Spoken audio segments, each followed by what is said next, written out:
The deep catacombs underneath Saltmarsh close around you.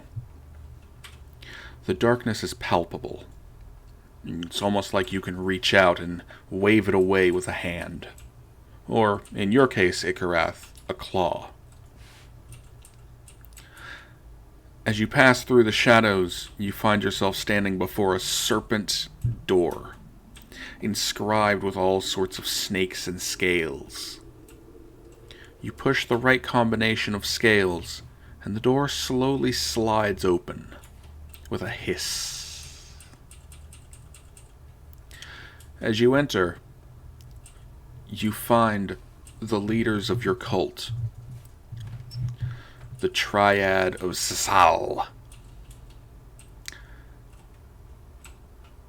They look at you expectantly, as you are one of their few contacts to the surface world. What have you found, Ikarath? What news do you bring us? Oh, where should I even start on this one? Well, first of all,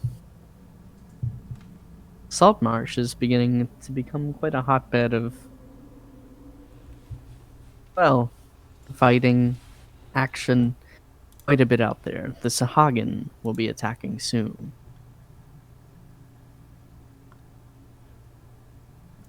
The sahuagin. The three of them mutter to each other. What can these sahuagin do? They're fish. Well, I thought the same thing. However, they've been quite a nuisance to the ships attempting to leave from Saltmarsh, and it appears as though they are going to be staging a full-on attack fairly soon. We'll find out what they can do soon enough. Will we now? One of the cult leaders tilts his head. As he slithers forward, you see his python-like body trailing behind him. And what would you suggest we do? We are safe here, but our well-being depends on the town. Well, you had sent me up here to see the interests of Saltmarsh and see what kind of, well, see who I could convert to followers and see what sort of power we can grab up above and bring to us down here. I have currently found some fairly strong individuals in the Saltmarsh. Perhaps on their own they wouldn't be able to fend off the sahuagin, but with a little bit of support, not only will we be able to bury ourselves more in the town, perhaps able to grab a little bit more from them. You think it wise to reveal ourselves this early?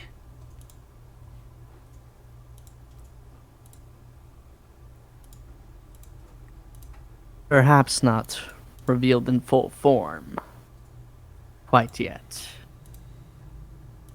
In due time.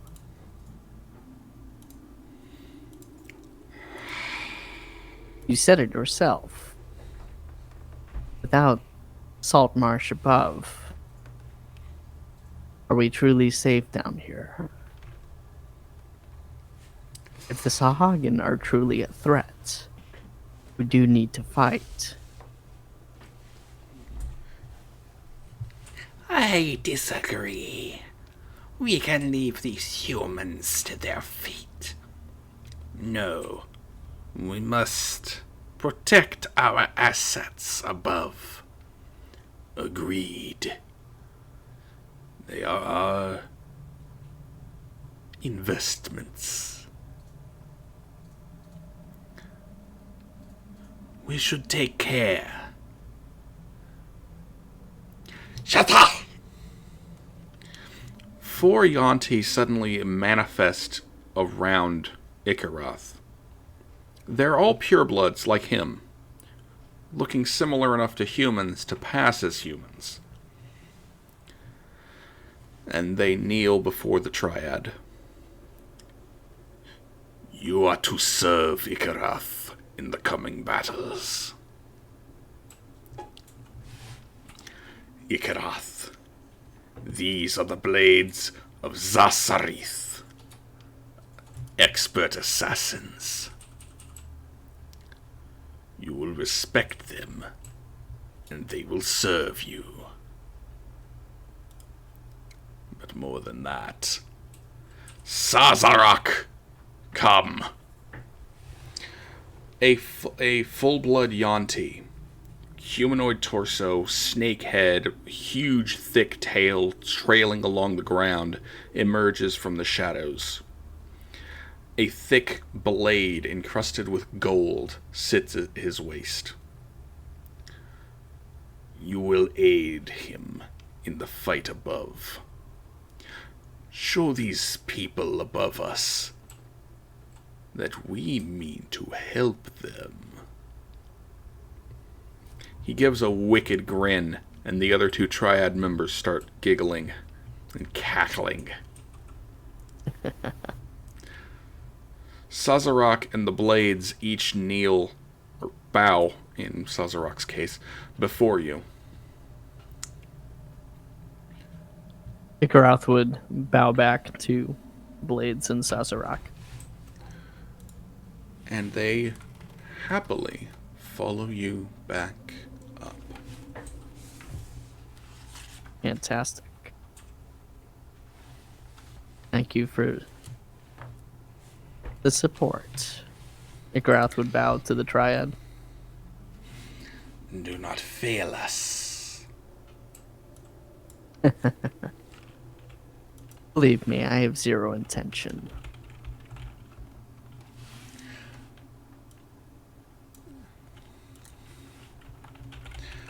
And with that, as you leave, your new friends in tow,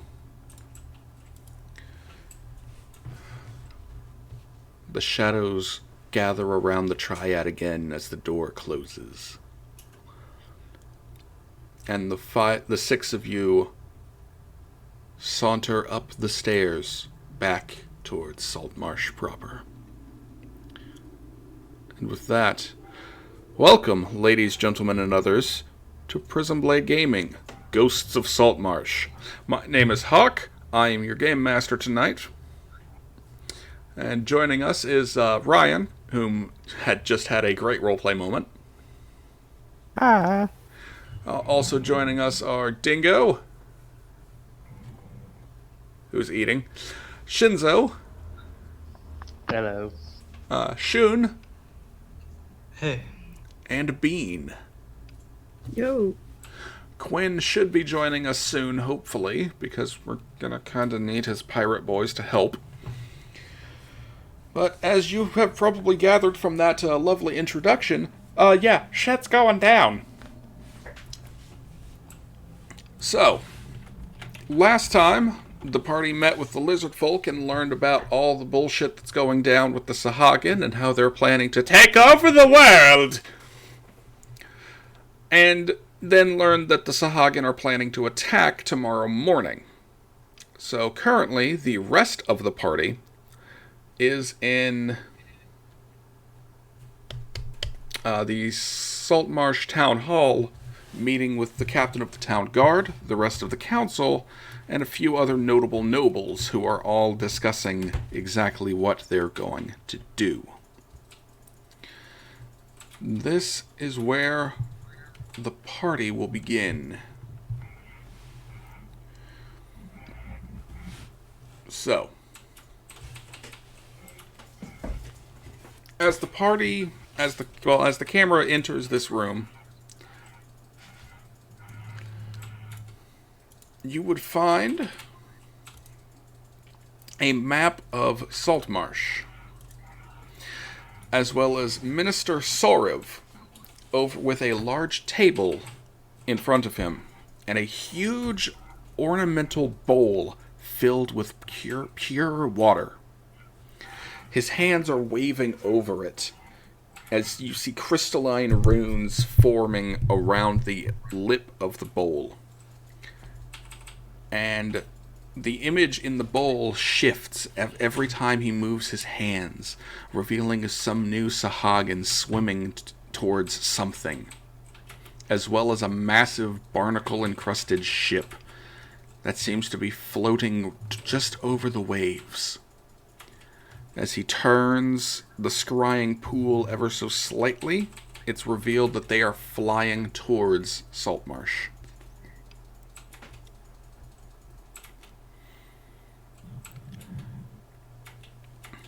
One of the counselors watching this bowl gasps in fear.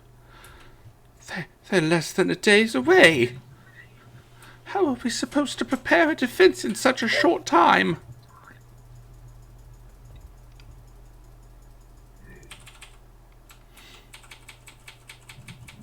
And that's where the party can say something. We take Saltmarsh and we push it somewhere else. God damn it. What's the highest level spell you can cast? 0. Okay. I don't think you're a high enough level caster to do that. Damn.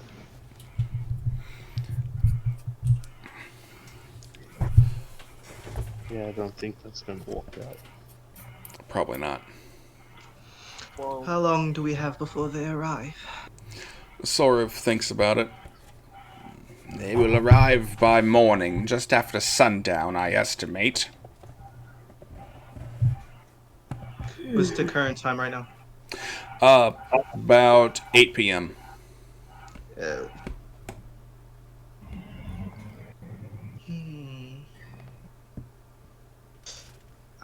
And how many can you see in your bowl? He studies it for a while. One of the nobles speaks up. Perhaps we could just pay them. They're pirates, right? We just pay them and they'll be on their way. It doesn't. But they'll be back for more. Why not try to stomp out the weeds before they can grow into a bigger problem?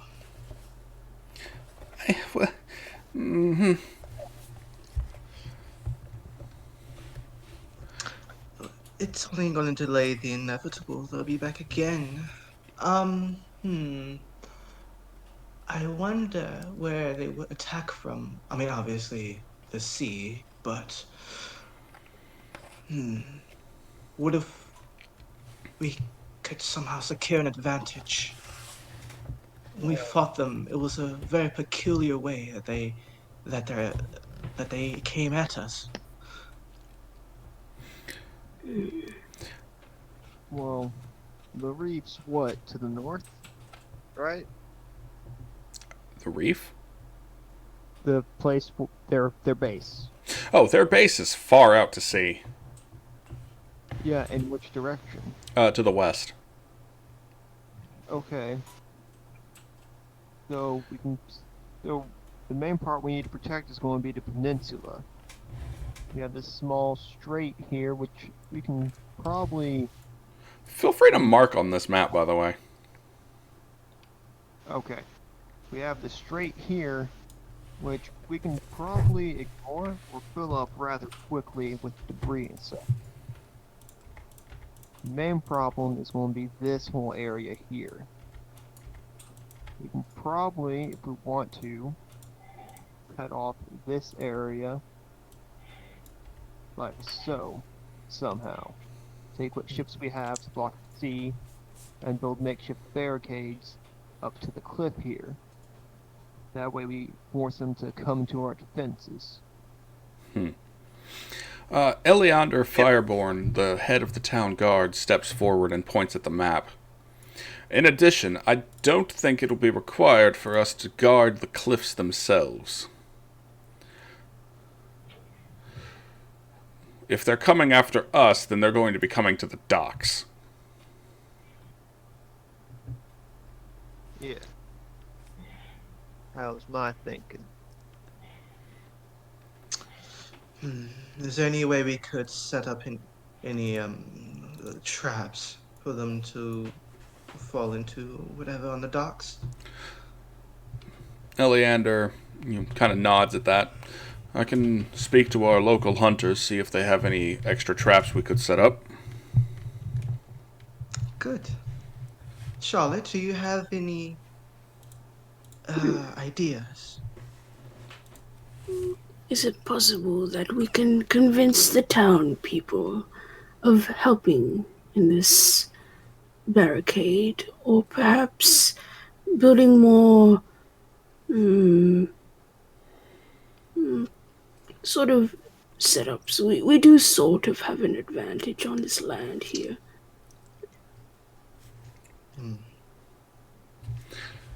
What's her name? That brings up the question, are we evacuating the town for this battle? You know, all those who don't want to fight. Would the lizard folk be able to watch them during the fight? Those who stay behind. Ida, the senior member of the town council, steps up. I'm planning on evacuating the town. Anyone who wishes to stay and fight will be welcome to. But for the time being, we're going to get everyone into the forest nearby. You'll be safe-ish there.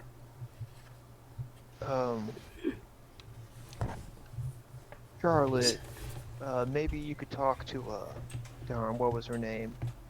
Honey Thistle, I think? Honeysuckle? See if she can help defend the people hiding in the forest, make sure they don't get harassed or nothing. Oh, Wildflower, my darling. Yeah. I don't know. I haven't spoken to her since our first meeting. I might have to, though. No. Well, we're going to need supplies to build any sort of barricade. We not have to cut down new trees, or at least have to get to the lumber yards back here real quick. One of the nobles speaks up. A dapper older gentleman.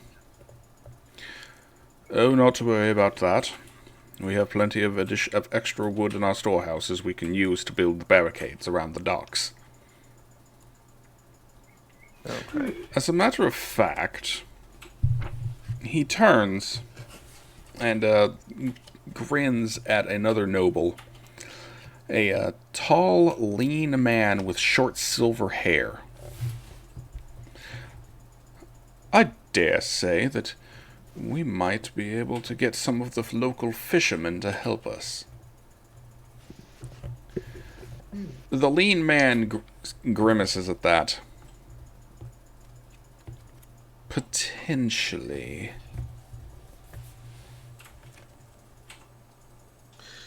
Potentially. So what would it take? After a second, you realize that he wasn't looking at that tall man.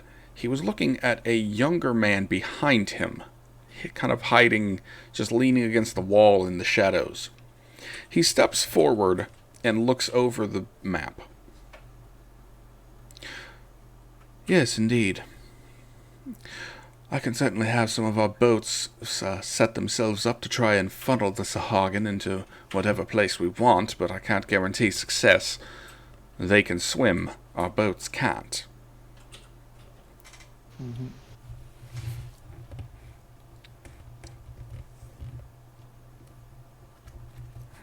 So, to go over the plan, but as it currently stands, we're going to be building a barricade from cliffs to the sea right here.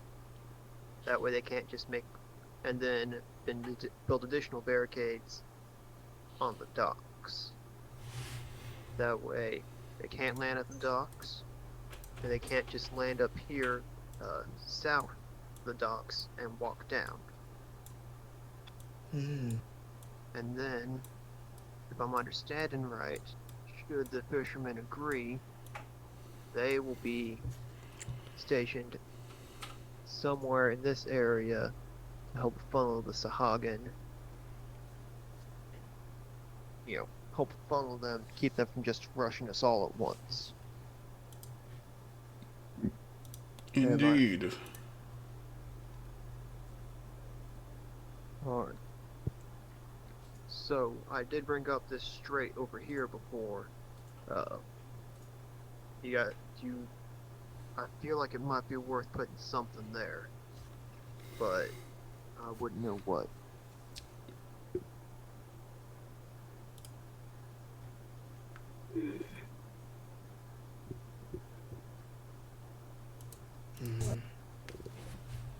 I'm drawing a blank on that one. At this point, Ikarath would come in, flanked by all of his new minions. Oh. Greetings. Greetings. And salutations. Hello. Who are these fine people with you? They're my associates, and they're here to support. They are ready to fight and do whatever it takes to save Saltmarsh. Well, that's all you needed to say.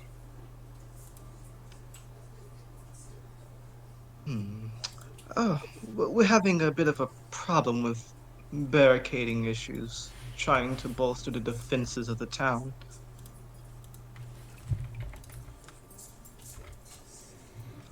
In which regard? Which aspect?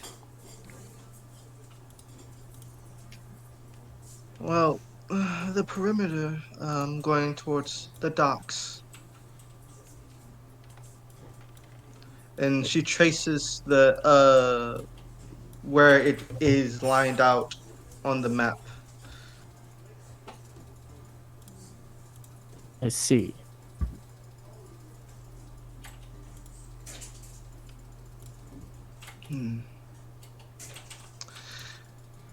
We have till sunrise before they make their attack, and we're going to try to evacuate as many. I mean, well, we're not, but everyone else is. The Is going town to make. is. Yeah, the town is going to evacuate. Just trying to figure out what would be. Well, in terms of bolstering and making sure the town doesn't get, well, completely sacked, where nobody has nothing to come back to. I just feel like we're underprepared, obviously. We were always going to be underprepared for this. Ida nods at Helica. But the fact that we know it's coming means we're a little more prepared now. Right.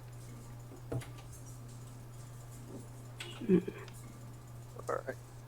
So, the main issue right now, Ikaroth, is finding some way to block up the strait just north of town. Make sure they can't flank us. Any ideas? We could provide perhaps some netting or more barricades. It would at least hinder the ones that can swim. And maybe station some members on this cliff here so that they can perhaps have a higher advantage on ships from afar. I think it would be better. The high ground. It's over, Anakin. I have the high ground. Better the other side of the cliff. That way, if they need to retreat or they need to get more supplies, they're not stuck on an island. It might be better. Well, where should we all station ourselves for the night? Well, I think first we'd best get these barricades up. course. So, Not about the barricade thing. Oh, hey, Quinn. Yeah, sorry for being. Oh, no, you're fine, man. Hope everything went all right. Yeah, everything's fine. Plus, got food, so Nice. everything's good. All right. So, you figured out what's going on? Do I need to explain it? Yep, we're doing battle plans. Yep. I figured you'd get into this one. What now? Since Quinn's here now, we can also talk about this. 3 of you now also have what are called units. And this is the really cool thing about the Strongholds and Followers supplement. Units are literal army units. You can station them to fight wherever you want, but they can't directly assist you. Like, they're not followers who will fight in combat next to you. They're a literal army who will fight in warfare away from you. You just direct them where to go. So, with that said, you have the White Crows, Shinzo's little mercenary team. You have the Blades of Sazarith, which are Ikarath's assassins, and you have the Blackheart Pirates. Where do you 3 want to station your men? And women. And snakes. Oh shoot, Let's okay. see. I needed to zoom out. Y'all were drawing on it and I didn't even see it. Well, pirates are very good at being, well, sea-based warfare. So, we could easily take up on the docks somewhere. One of them. So many. Oh. Basically the point is that I could easily take up the docks of some form, you know, push back anything from the sea, that kind of thing. I mean, they're good. I mean, Sorok is going to be pretty much up in the front lines himself, so yeah. I mean, your guys are used to ship combat, so maybe have them with the fishermen, because I don't think the fishermen really know how to fight. Fair. Yeah.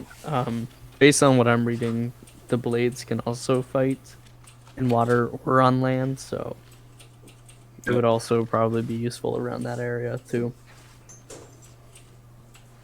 I guess the crows can take down south and take down here.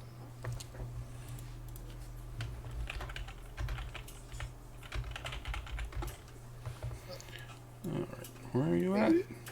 Watch the pass. Down south right here. Gotcha. Alright. They'll be able to assist down there. Because one, I don't see it very likely that they would approach from here. I think they'd enter to the big main entry. So I figured they'll be good down there. If need be, we can reinforce them. But yeah.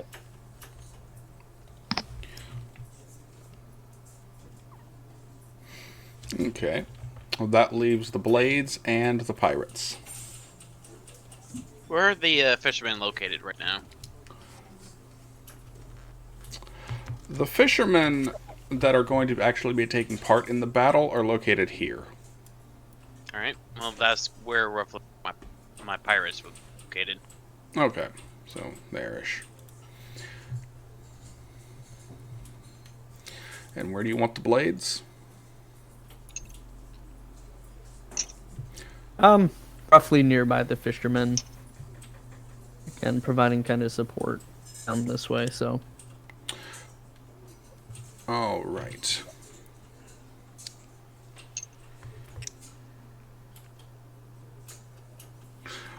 One of the. All right.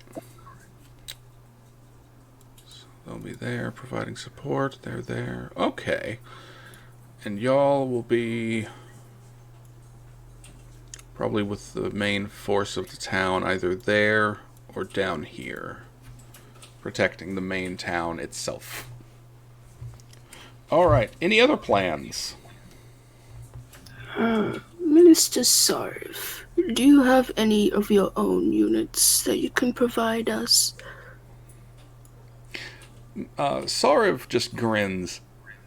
Oh yes. The Queen is already on her way. Excellent.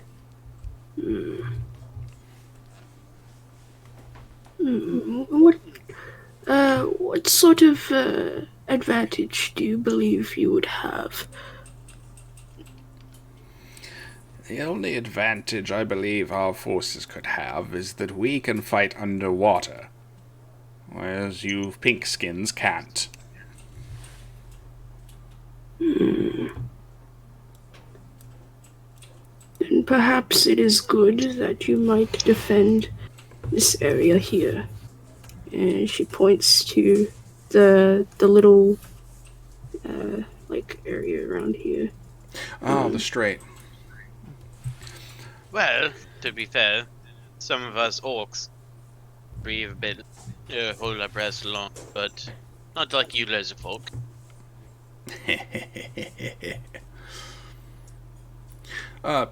Is anybody going to mention the giant snake man that slithered in behind Ikaroth? Yes. The bloody hell is that thing? That, my friends, It's Sazerac. probably just another pet. He loves his snakes. This one is not my pet. But he will be very valuable. I shall lead the blades into combat for the glory of the serpent gods. He will actually be up there with the blades. Because I haven't statted him out yet, and I don't feel like making all the rolls right now. Perfect. Let's see. Rozak,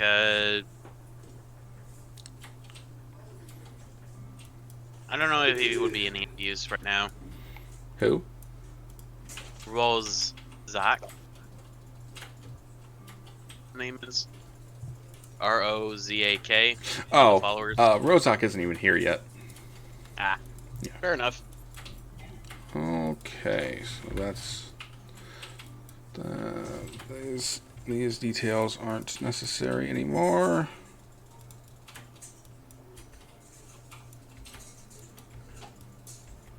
There we go.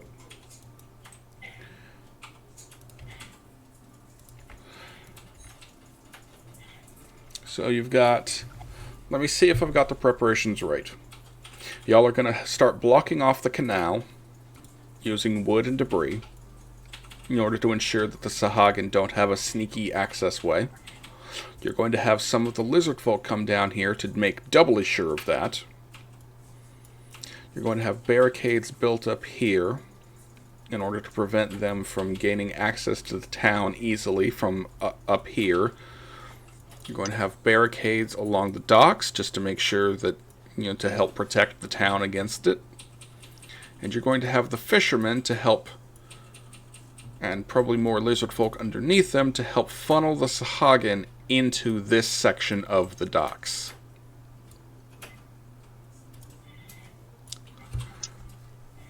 Are there any other plans you would like to set into motion? One of the biggest things I would suggest is a way to take their ships down more easily. Perhaps firearms, burning. Oglesby is quite adept at breaking things when he needs to. I just need to see him and be able to get close enough to him. I believe it's worth noting that they only have the one ship. Seems to be an enchanted ship as well. Enchanted, you say? But that Interesting. ship is going to get bolted one way or the other. He turns the scrying bowl towards Sorok, and the rest of the party for that matter. What you see is a barnacle and coral-encrusted galleon glowing with ancient runes along the bottom that is just floating about a foot above the water.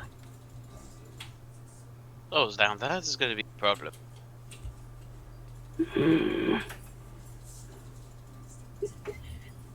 Are any of these runes familiar? You may roll Arcana. Ikarath, you may roll it as well.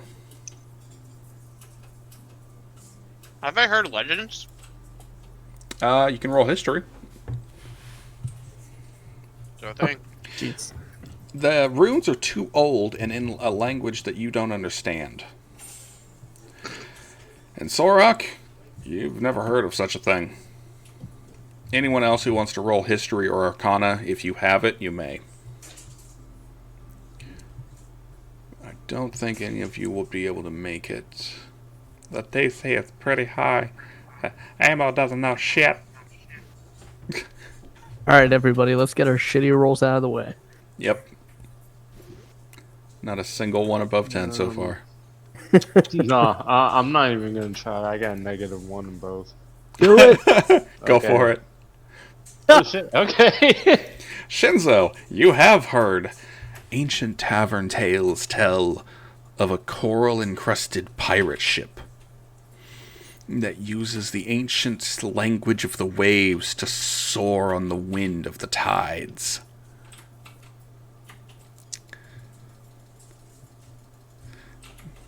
I then informed them all about that. Sorry, multitasking, right? They call it... Okay. They call it... Tim? Nice suck at coming up with names on the fly.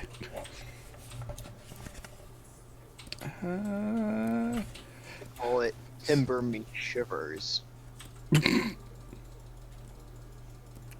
I will end you.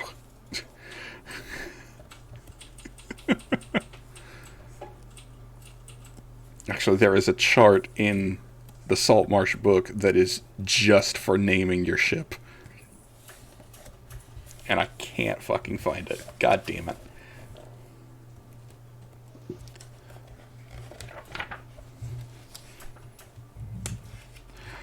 Alright, while I look this up, do y'all have any other plans that you'd like to set into motion? Oh, there it is. Honestly, I think we got a pretty good battle plan. I mean, I would like to try and contact the Fae, but I know that's a dead end.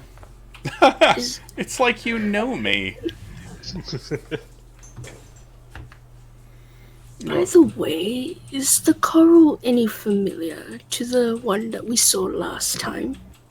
Yes, it actually appears to be the same type of coral that you saw in the caves down below the mines. Didn't that coral had healing properties? Indeed it did. I assume. I don't remember what I said. I believe it did. Is it the same coral that the captain whose ship got wrecked was kind of smuggling? May or may not have totally known. It actually does seem to be. At least one of the many types of coral.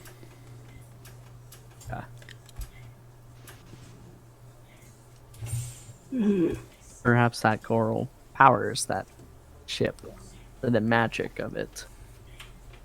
Yes, it might be an issue. Perhaps we would aim for those first if we are to attack the ships. Or ship. Well, our main method of attacking is one very, very good boy. But he's just one boy. And that ship probably has cannons. Yes, you are. Alright. As the rest of the council members and nobles start setting these plans into motion, I am going to have each of you make rolls for me. Kind. Alright. Ikarath, roll me persuasion. No. Okay. Let me As locate him. about an hour after the group starts, the lizard folk arrive and start reinforcing everything, diving into the waters around Saltmarsh to help build traps. As Ikaroth and his forces set out to start doing all of this, Ikaroth is called upon to help gather the fishermen who are willing to stay and fight. You gather quite a few with a natural 20. Roll me Yeah. roll me 2d4, please. And then another d4. You manage to get 7 sailing vessels together to help barricade the bay. Oh, good rolls. 4 hours later, they are in position. Amo, make me a nature check, please. And Shinzo, make me an athletics check. The two of you work together to start bringing the lumberjacks and other brave townspeople and townsguard together. And with your instructions, they start setting up traps and barricades and, spiked walls all across the docks and coast. Honestly, Sorok could offer some sword training for some of the women that were with the fight. Some giving basic training. Yeah, basic training so that way they at least know what they're doing without being idiots with their weapons. Roll me.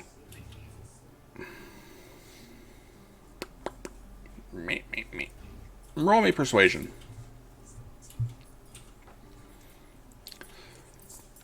That's pretty good. You managed to teach a lot of the would-be warriors a few tricks with the sword. Around midnight, all of these preparations are done. And then I will need Helica and Charlotte to roll me persuasion as well. And then athletics from Helica and Shinzo, as the two of you are called upon to help carry a ton of stuff and debris up to the strait. You have some help from the lizard folk and a bunch of the townspeople, but it's still very rough going. And along the way, Helica's cart breaks down. Still, by the middle of the night, roll me 2d4, please. Shinzo.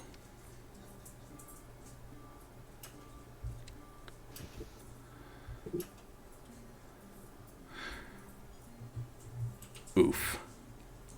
Around 7 in the morning, you finally get back. Everyone will have 1 level of exhaustion for this fight. Because you haven't managed to have a really good sleep. You haven't had a break. You've all been working constantly. Oof. Alright. Exhaustion. I need to remember exactly what a level of exhaustion does. It just gives us disadvantage on everything that is skill or ability score related. No, it's just ability checks. Just ability checks? So basically skill checks, mainly. Alright. Otherwise, our attack rolls are going to be fine, our saving throws are fine. Yeah. Nothing serious, really, for that much. Alright. Wow.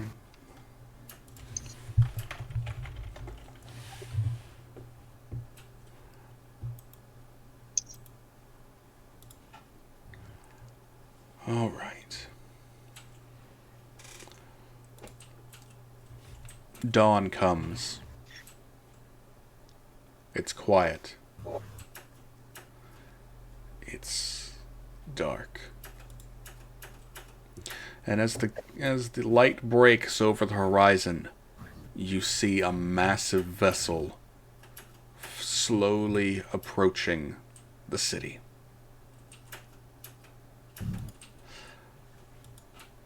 Everything is quiet. And then the vessel, as it gets about maybe 10 miles off the coast, suddenly turns sideways and stops. From this distance, you can see dozens upon dozens of figures leaping into the water from it. And the sheer number of sahuagin bodies approaching makes a small wave appear, a crest that's slowly approaching Saltmarsh itself. If anybody would like to give a rousing speech to their minions and the townspeople and town's guard, now would be the time. I have a rough idea. Go for it. Okay, laddies. Now, see all of those fishy fucking weirdos over there swimming towards us? Yeah, those are all the bodies we're gonna be carrying on our swords. Every single one of you are going to stab at least one of them to death. And maybe slaughter plenty of them to fucking make them beg for mercy. But we're going to teach them why you don't fuck with any of us, whether they be lizard men, snake people, orcs, or human. Doesn't matter if you're even a little Cathaway, merfolk. Doesn't really matter. You fuck with us. You fuck with one of us, you fuck with any of us, you fuck with the entire lot. And we're going to show them exactly what it means to get your ass kicked. Yeah! Can I roll persuasion for that one? Go ahead and roll persuasion, and you will have advantage for that. Well, that'd be a normal check then, so.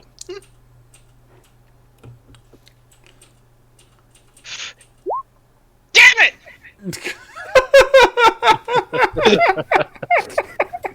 So I good. wish I had something to re-roll that. Go ahead and roll it with actual advantage.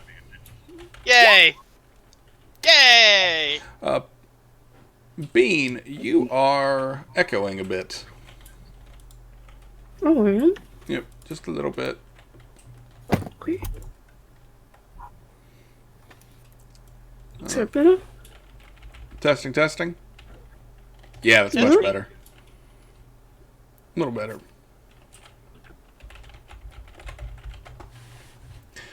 All right.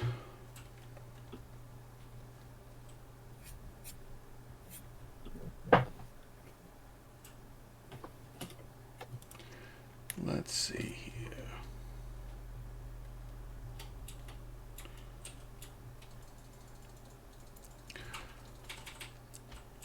As you complete your speech, a rousing roar of bloodthirst and approval echoes over Saltmarsh. In the distance, the party can see all of the people running away, escaping as one into the forests.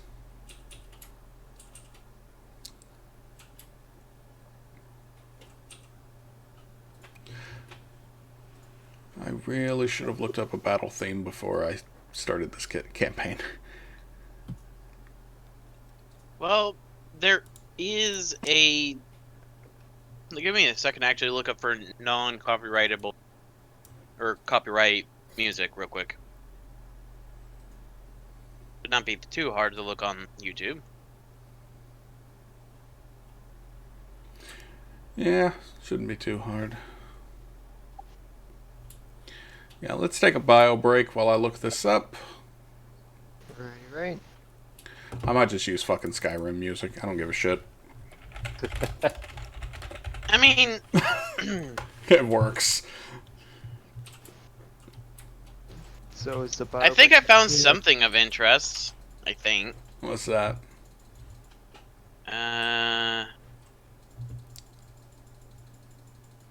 Is it safe to go AFK for a few minutes for that bio break? Yeah, go ahead. Okay, just making sure.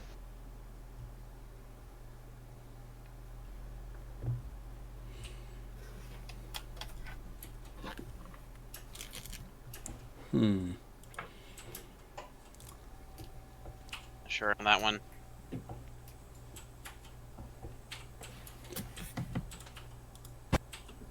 Ooh. Alright, we'll wait for everyone to get back. I'm gonna go take a bio break myself. When I get back, I have a song. Oh, well, that's fun. Yeah! Because I was looking at some pirate music. Ha! So, we will be right back. Hey, folks in chat, if you have any ideas about how they could tackle this fight, you're welcome to talk. They're watching, I swear.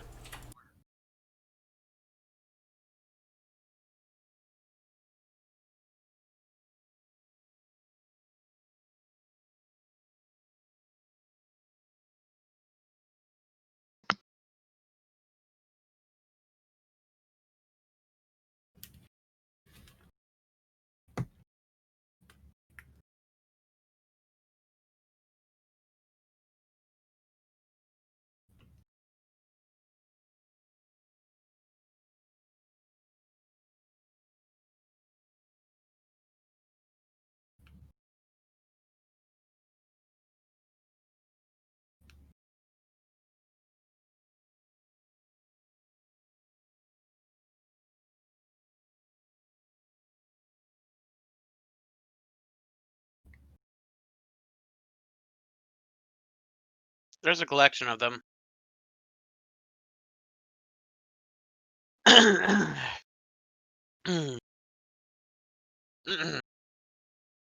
Me?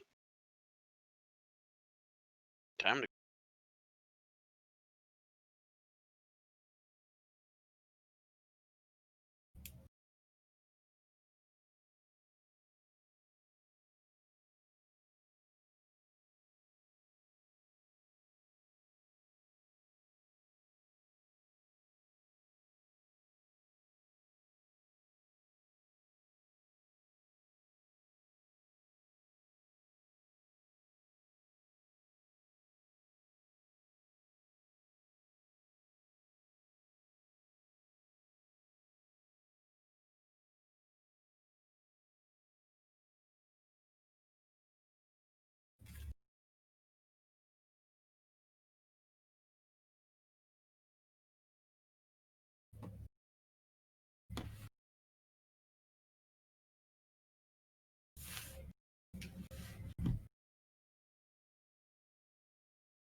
Alright.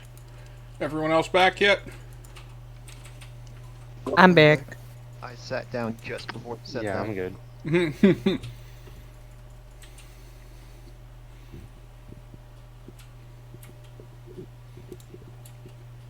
Alright.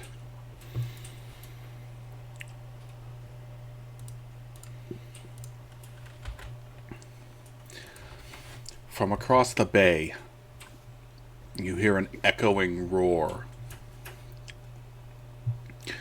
Humans! Fleshlings of the land!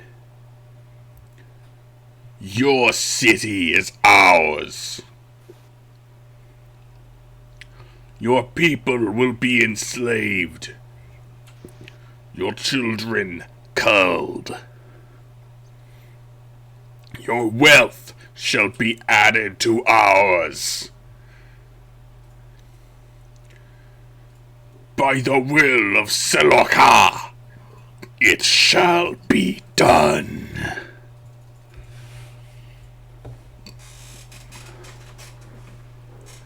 The waves begin to crest higher and higher. And finally, you see in this massive wave dozens of Sahuagin warriors swimming at maximum speed towards the coast.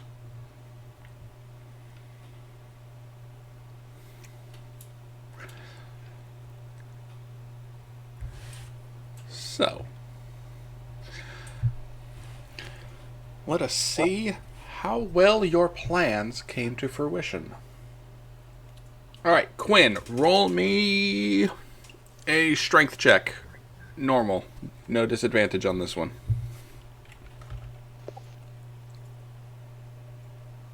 Ugh. You watch as the fishermen's boats are cast aside by the waves, and the Sahuagin leap onto them, the battle beginning at sea. You see lizardmen climbing up the boats, and you can see the vague shapes of these figures fighting underwater as well. On one of the boats, you see your brave pirate crew facing off against their foes.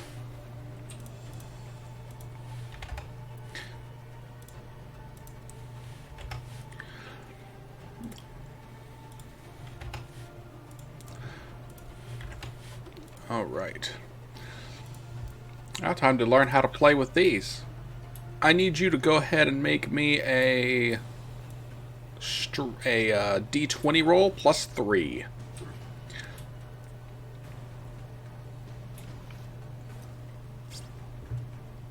D20 plus 3? Yes, sir.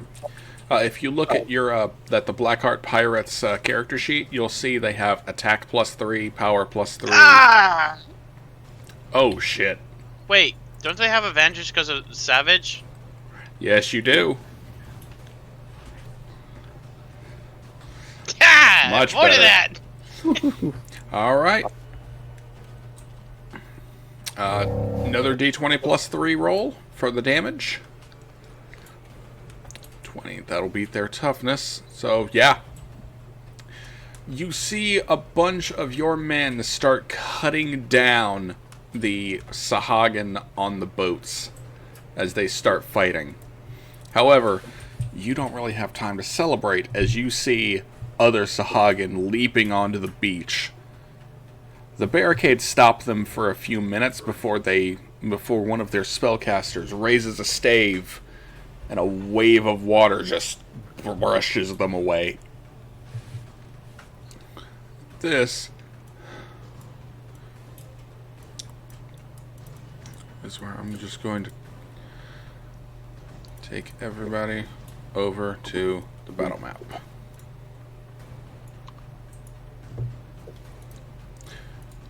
If you would, please place your tokens down. You can see along this section of the docks where the barricade has been just blown away. Most of the town guard have backed off in fear of the massive waves, leaving the Sahuagin, free. Hey, I recognize this, made this map. Oh, good. Heck, I like his art, or his, maps. They're always really great. Oh, yeah. Gabriel Pickard on Roll20. He is a master. Yeah, he's my personal favorite for maps. Ooh. Hawk, I would like to be on top of whatever this building is. You got it.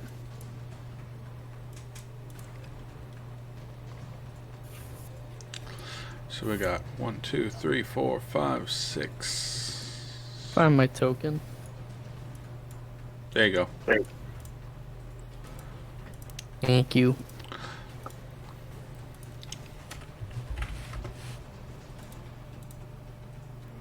All right. You can see the sahuagin hissing and sputtering angrily at you, ready to fight, ready to tear, ready to fuck. You know, as you do.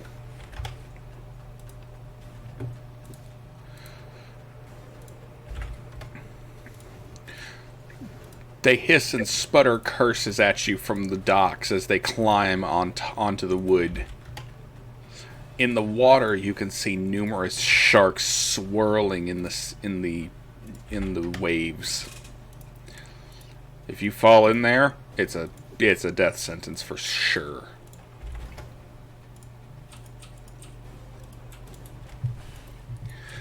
So, time for battle, folks. Everybody roll an ish.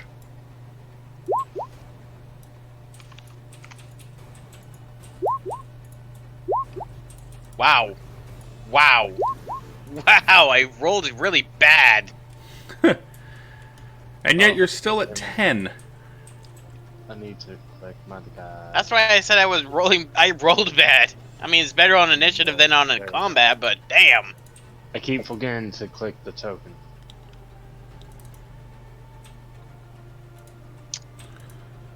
Shame. Shame. Oh, you laddies all ready to do some proper sword fighting? Giggity? I'm ready to kill some sahuagin if that's what you are asking. Well, I'm right next to the big guy. No, wait, that's Granny. She got a different background. Alright. I see. Gotta reboot the fucking Roll20 because it glitched on me. Okie dokie. Alright. Standard rule applies. Don't fall in the water. Kill all the bad guys.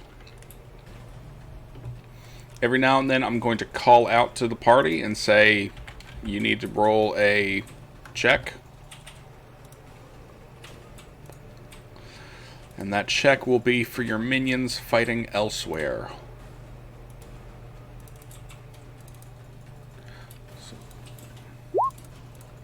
Okay, what do I need to roll? Nothing yet. Okay. Okay. Amo, you are first up. Okay. Also, real quick, to encourage roleplay, I'm going to give y'all bonuses if you actually, like, explain what your actions and attacks are. Okay. Oh, that's gonna be fun. So, knowing that we have limited range options, I'm gonna take my bow, do one of my crazy trick shots, and try and hit that guy. Alright, go ahead and roll it. The sahuagin sees the bolt coming and narrowly dodges out of the way. You can see it bounce off of his armor and plink into the water.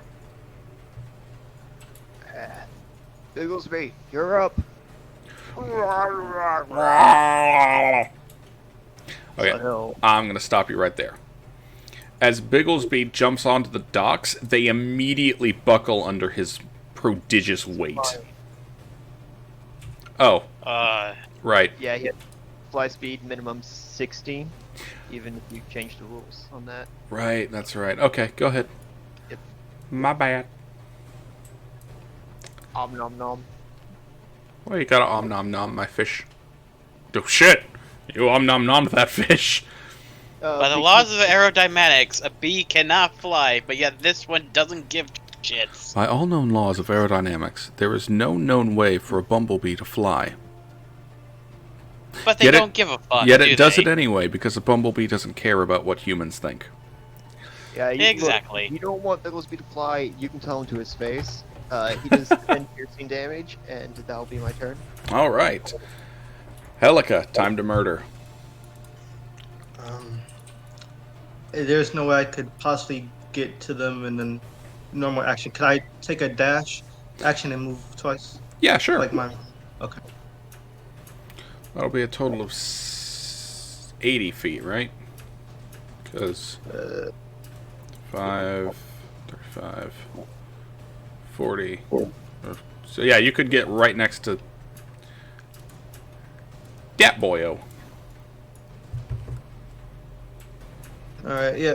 Oh, well, that's my action, I suppose, right? Yeah. Still have your bonus action if you can do anything with that.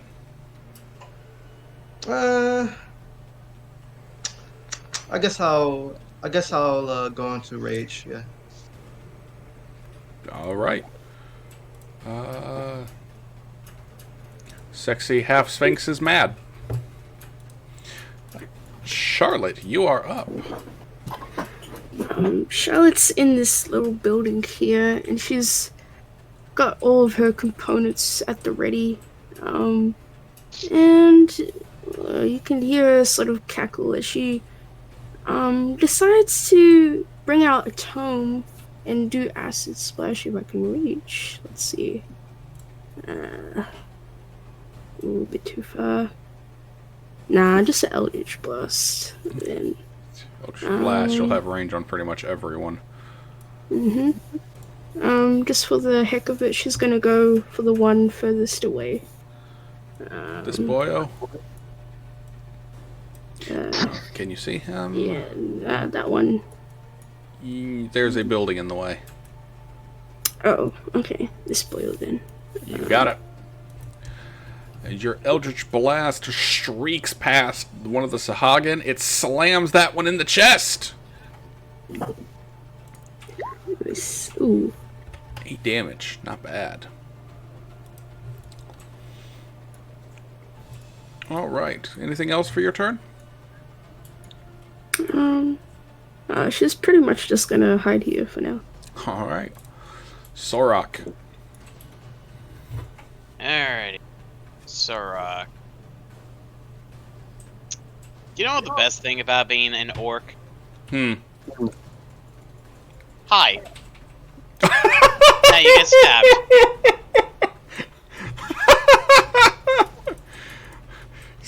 Excuse me?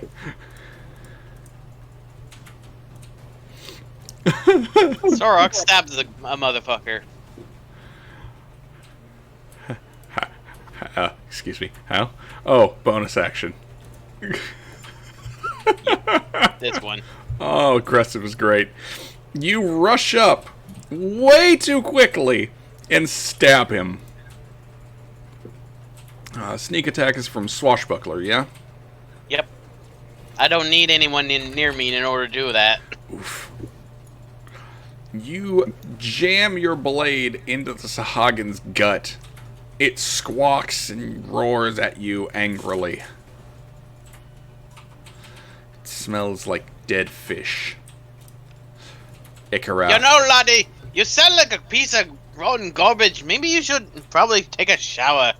But not in the ocean, probably in actual fresh water next time. We shower in the blood of your soft kind. You know, that doesn't really sound like a very pleasant way to wash yourself. It's pleasant for me. Yeah, well, you're a freak, so... That's racist. Oh, I wasn't saying it as a freak like that, laddie. I was meaning that you're a freak and by the standards of most, well, bedrooms.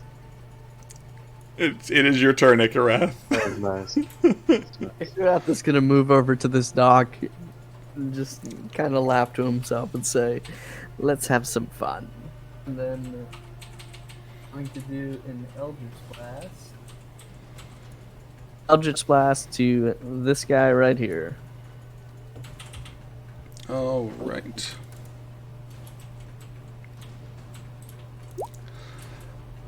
Your Eldritch Blast approaches that one, who glances over, pulls out a wand, and negates it.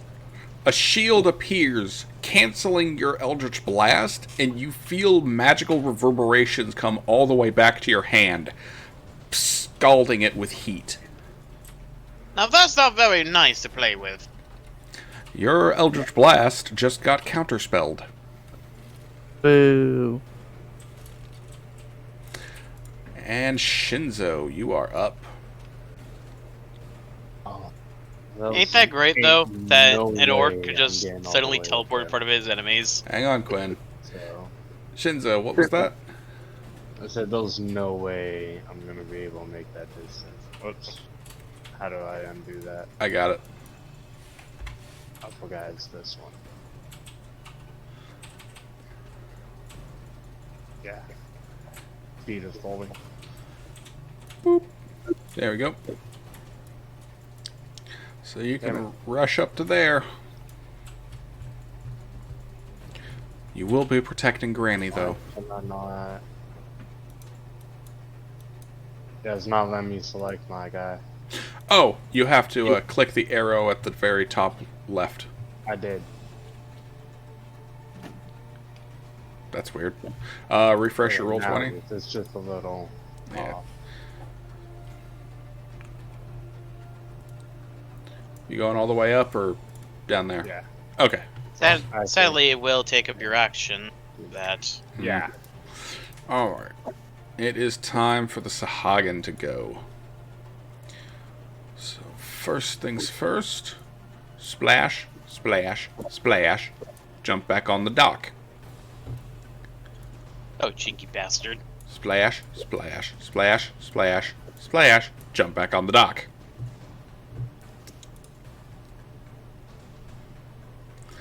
This guy comes up, runs up here. Splash, splash, splash, splash, splash. Jump back on the dock.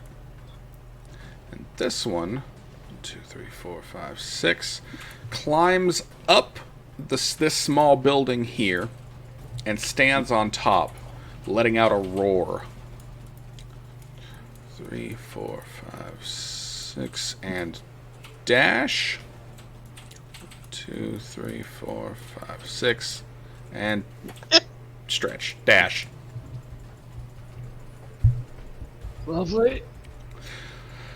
All right, first things first. At Helica. Hmm. All right.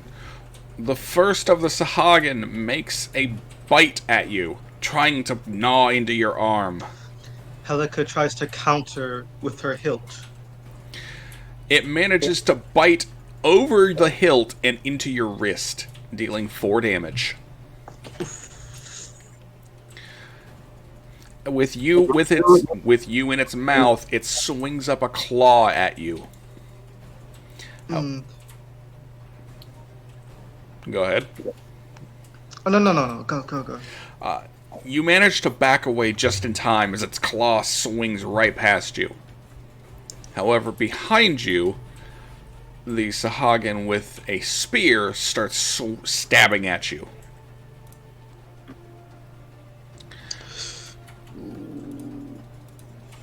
Do I notice? Unfortunately, no, as it stabs twice into your back, dealing 12 more damage. Damn. Even with the rage. Even with the rage. Alright. Now, against your boy, Bigglesby. It tries to stab and swing one-handed with its massive spear. Both of them hit, dealing 8 damage to big old Bigglesby.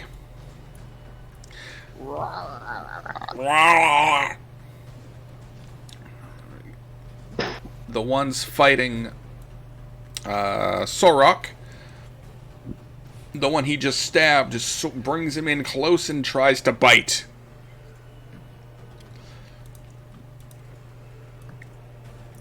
Fortunately, Sorok is awesome enough to completely dodge it, deflecting the attack away. It swings back with its spear, managing to catch him in the arm, dealing 3 damage. Unfortunately, the badass behind him chomps down on Sorok with its bite. But he was ready for it, and manages to avoid the attack entirely. It stabs at him with his mighty spear, and manages to catch Sorok in the leg, dealing 3 damage. Ow. So how much total damage did I take? 6. Oof, a 4th.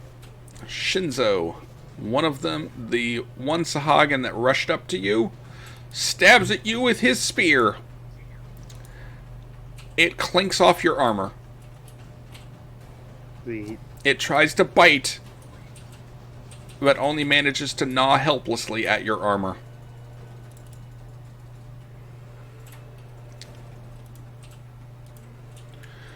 And this is where the priestess makes her thing.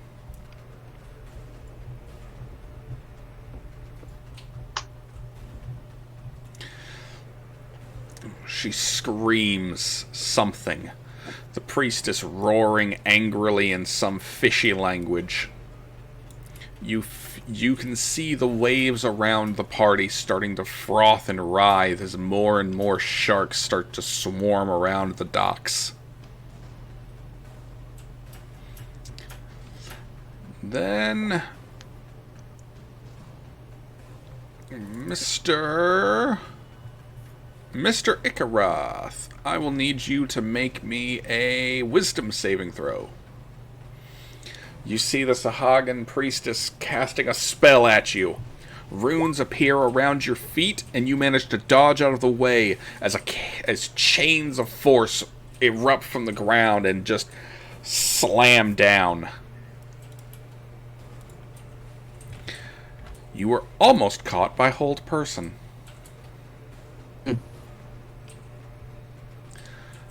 And with that will be their turn for now. Amo, it is up to you. So, Bigglesby is pissed that someone else is roaring. So, he's going to use his breath weapon, attempting to get these two. Alright. A million and billion cicadas fill the air as he opens his mouth. Would you like to re-roll that damage? Yes, I would.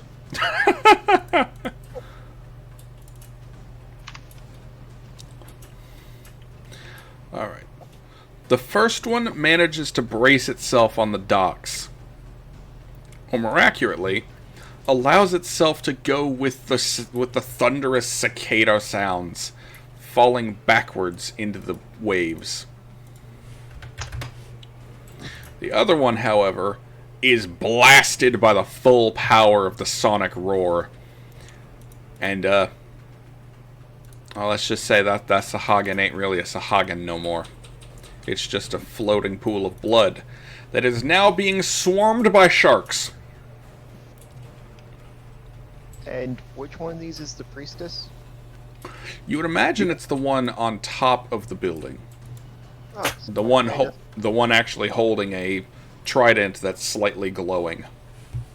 Can Ikarath be pointing? That one. Because he's drawing attention to himself. Your shot goes a little wild. And as you think about it, you realize that the wind is starting to pick up. Roll me nature. Because all of you are noticing that there's a faint mist rolling in.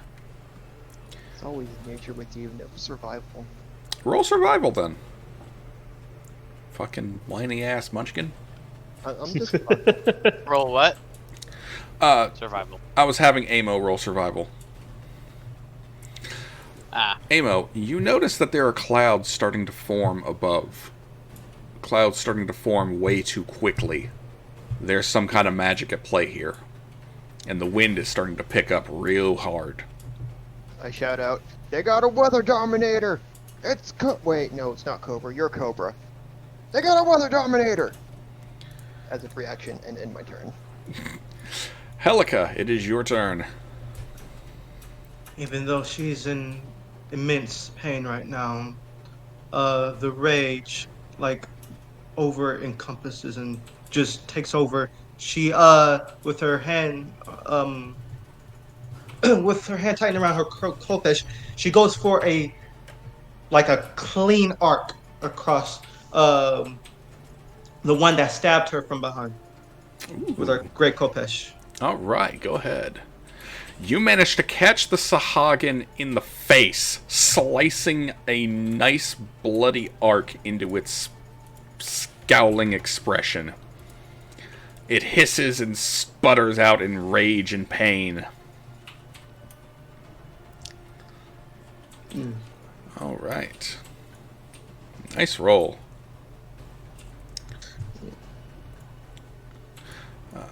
Is there anything else you can do? Nope. Do you have a potion? No, I didn't buy any. Okay. All right. Charlotte, you are up. You're looking at your tanky boy being ganged up by a bunch of fish people. That's like a hentai written by H.P. Lovecraft. No. Thank you for that. You're welcome. Charlotte might. The biggest problem is priestess, and she sees that. She's probably gonna go up a little bit, get off the plank, and move like here. And she's gonna try and charm one of these guys out here to help out. You call out to the sahuagin. But what are you going to say to them to try and charm them?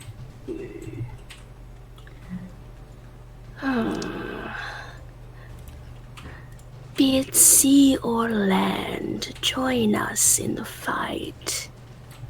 Life and death mean nothing, for change is inevitable. Wisdom saving throw.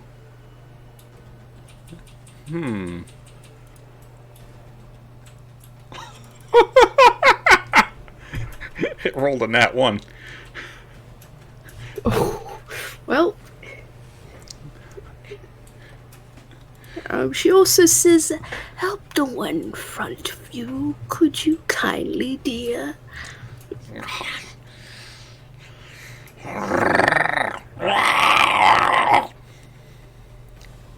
You assume that means yes.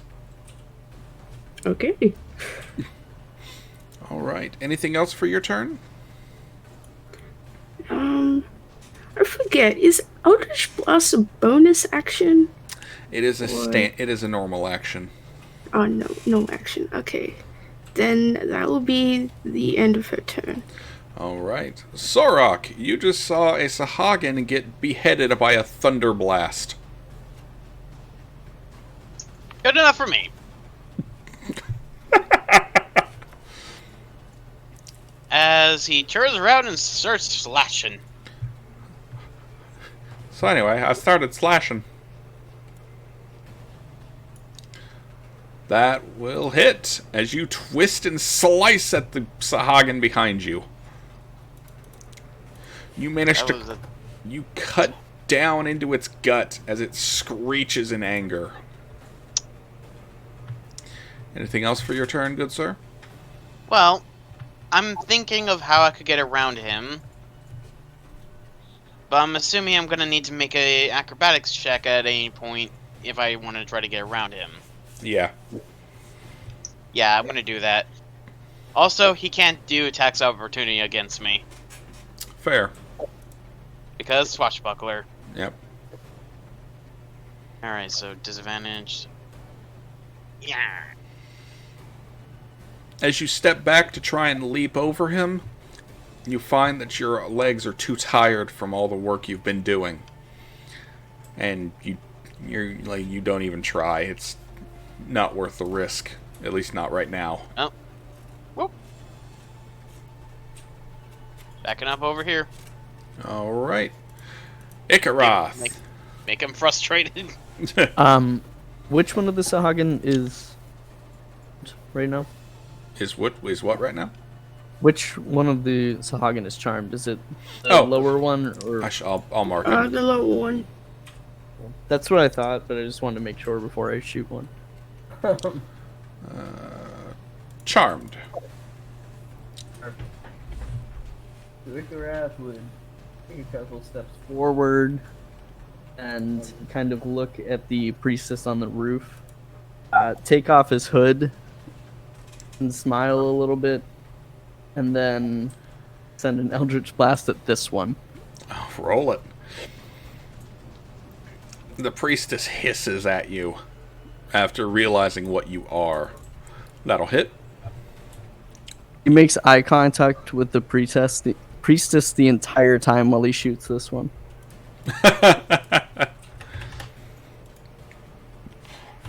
All right.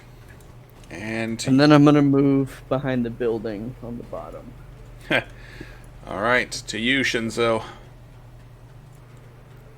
Okay, so having them both try to stab him and bite him and not even break his armor, he just laughs and goes for a kind of like just a Wolverine like thing, just spin in a circle with the sword, hit all three of these guys. Oh, you're gonna hit one, Yeah. probably.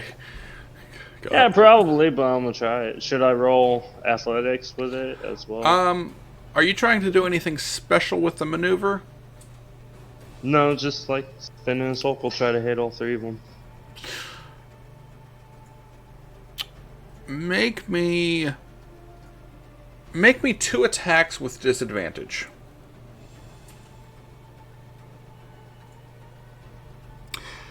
Well, you managed to hit one.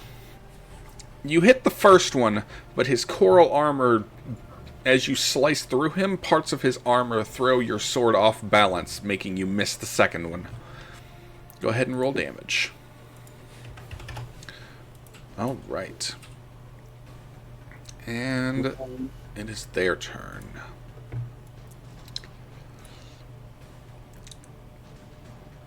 Sahuagin Priestess steps down,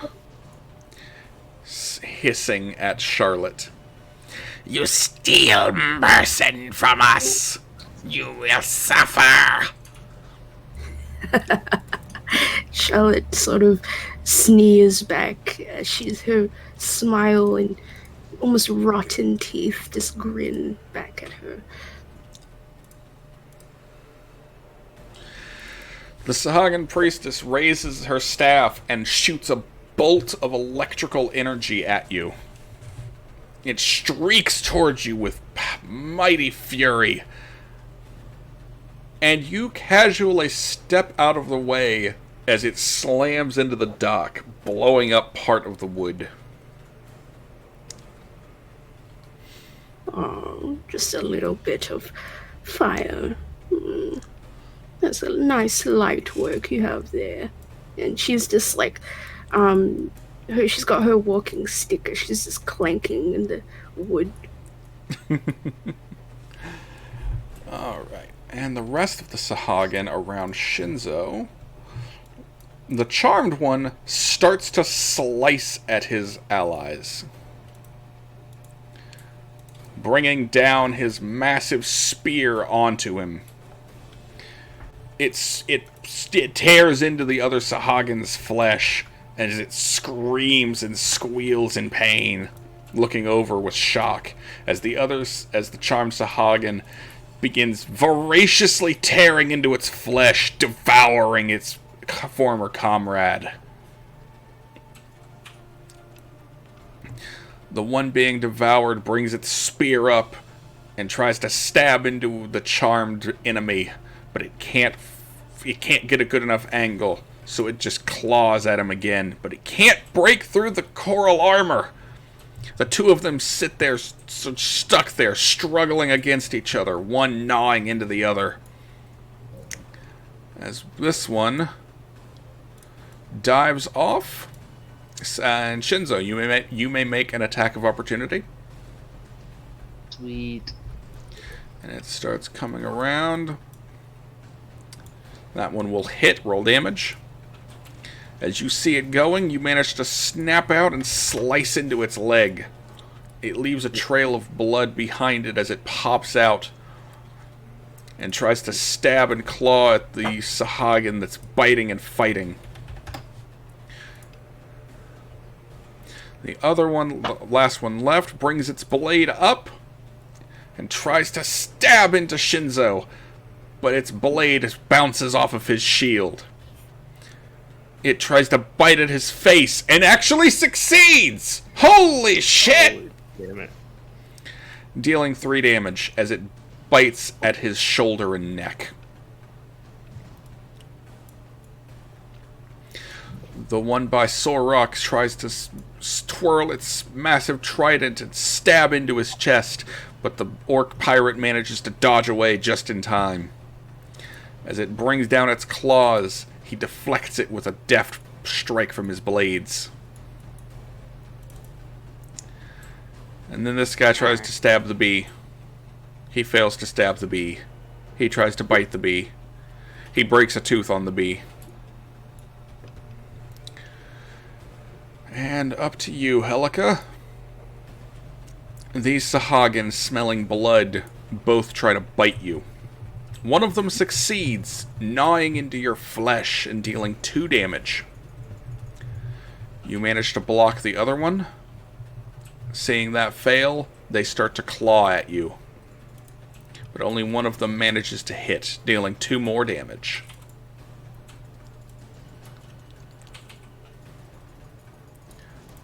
Alright.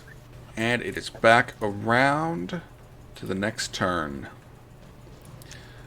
Special thanks to Darkest Dungeon, because this is some really goddamn good battle music. Amo, it's your turn. This dock's going to be underwater soon enough. I'll take a shot at the one near Bigglesby. Yep. Managed to stab it in the back. And I'm going to point to the building the priestess is on and have Bigglesby charge it and attack the building. Taking advantage of that rule. Mm-hmm. Go ahead. I don't see how he would miss. That's a 21. That'll hit. That's 18. As he manages to slam through the building, sending the priestess careening into the waters below. Sploosh. And that would be my turn. Alright. Helica, you're up. Despite all the blood loss, Helica forges on.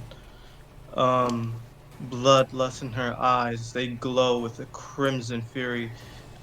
She takes her Kopesh still, drives it, tries to drive it into the stomach of the one that's, well, they're both practically, well, they were biting on her, but the one that's on the right of her, which would be in front of her. So she does that. Yep. Go right ahead. Alright. Yikes. As you try to stab it into him, he backs away, only for you to take another step forward and jab harder, stabbing into his chest. Go ahead and roll damage.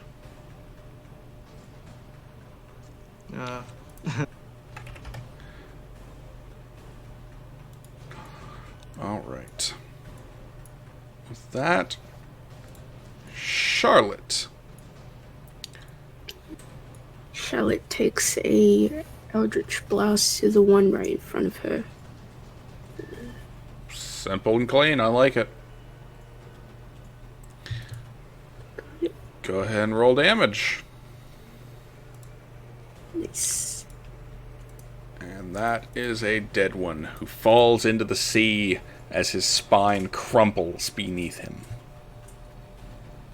Charlotte also looks back at the priestess, just snickering again. Smugly. Alright, Sorok. So Sorog will swing his sword at, or his saber at the sahuagin in front of him. Alright. Your saber comes down, slicing into the sahuagin and dealing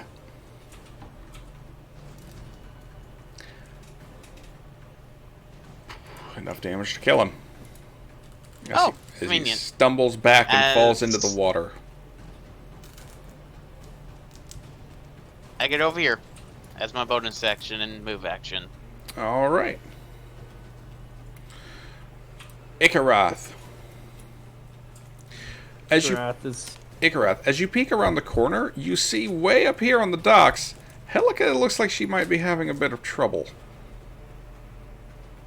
I'll be Actually- fine. That was part of my plan. To just kind of run over. Sorry, give me 1 sec. No. I'll give you 5. Thank you. I'll be fine. I'll be There. fine. And again, Bang. but to this one up here. All right. Believe I can hit that. Yeah. You Or take at least in aim. range. Once again, staring at the priestess and smiling. You take aim and fire your Eldritch Blast, slamming into its side. The sahuagin is... Jesus Christ, that's a lot of damage.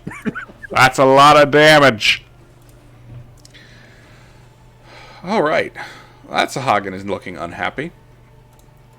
Gives a thumbs up to the priestess. The priestess is too busy trying to focus on getting out of the water. I was having fun. And Shinzo, it is your turn. Alrighty, I am going to attack this guy. The one that's Just charmed. regular- Oh, my bad. I'm not zoomed in enough to see. There you go. Okay, yeah, the guy right above him then. Alright. As you bring your sword Nothing to too bear, fancy. you bring your sword to bear against him, you manage to cut into him. And you watch the sahuagin fall into the waves, dead.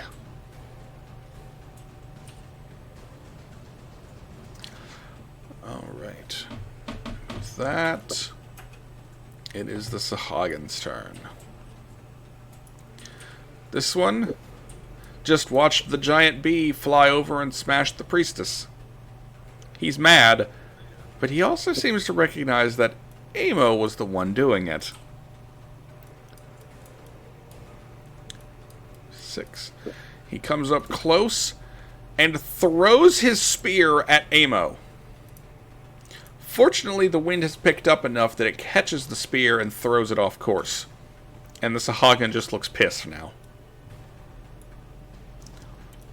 This one comes up next to Shinzo and starts swinging at his buddy. Trying desperately to claw and murder them. It manages to get a claw attack into the other sahuagin, who turns and starts fighting back immediately. With a stab and a claw, he manages to draw a lot of blood out of your charmed comrade. The priestess swims over and climbs onto the docks, shaking off the seawater. She looks between Charlotte, Ikarath, and Amo, hisses angrily, raises her staff, and launches a magic missile at the three of you. Each of you will take 4 damage. So Charlotte, Ikarath, and Amo are each hit by a magic missile, which slams into their faces. How much damage was it? 4. In response, let me just make sure this is in range.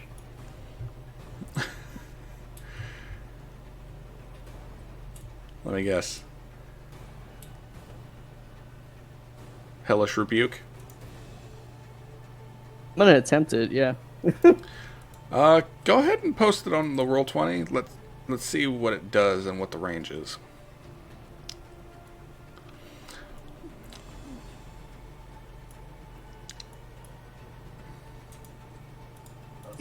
What do it do? How does it work? Why? 60 feet. Oh, yeah. Dexterity save. She's probably not going to make that.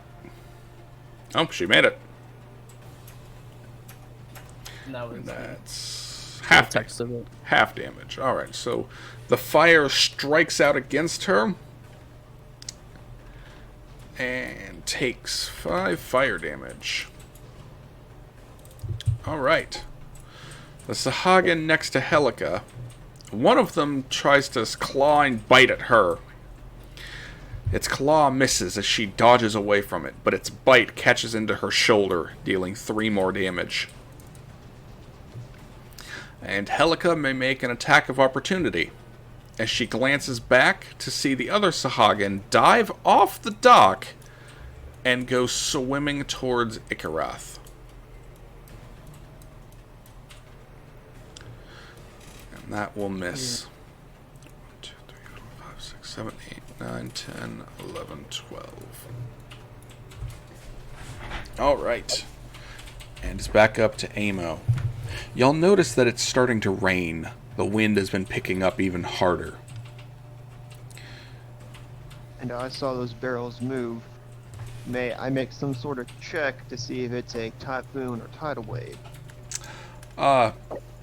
Make a survival check.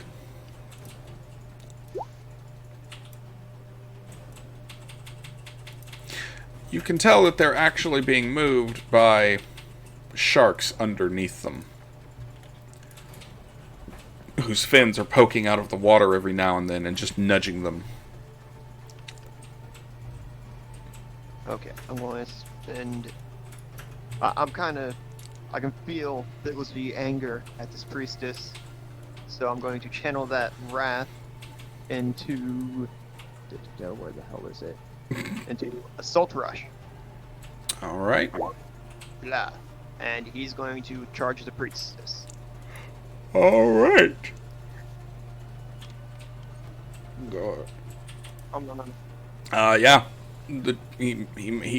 His buzzing fills her ears as she turns around to see his maw. As he bites down deep. She pulls out of his grasp, but the wound has been inflicted. And she screeches. I'm gonna step back because I don't want another spear thrown at me. Like trying to use like the building as cover from the spear guy. And then I'm gonna join him in trying to kill that priestess. That will miss. It is thrown off course by the heavy winds. God damn it. And I'll duck down and end my turn. Alright. And Helica.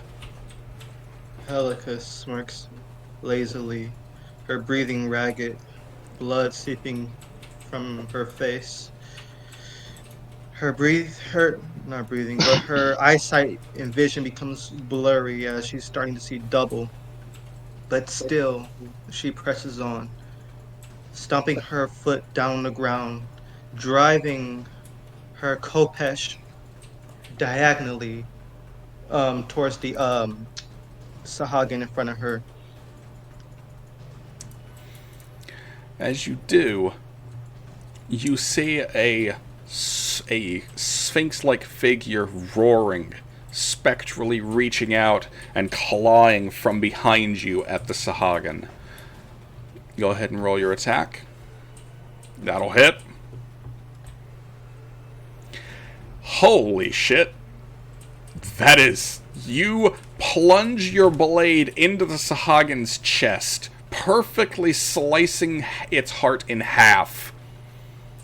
It sputters up blood and then slumps to the ground. Helica steps over the body and begins to move back towards the docks, towards the land. All right.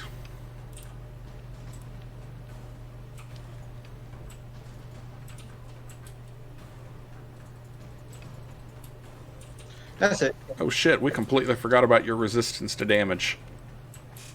Yeah. So yeah, you have like 11 extra health right now.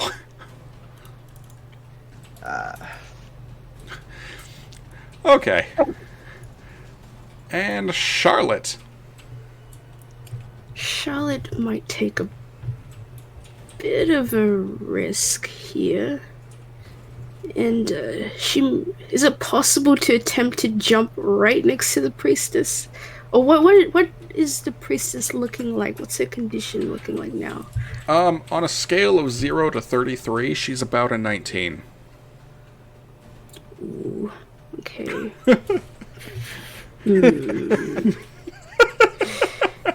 Charlotte's just kind of curiously looking at the priestess and thinking to herself if she can dig some more information on the ancient runes and coral from this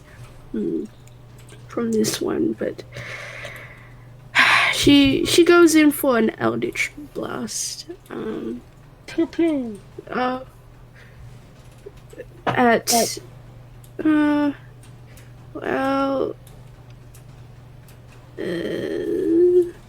This guy over here.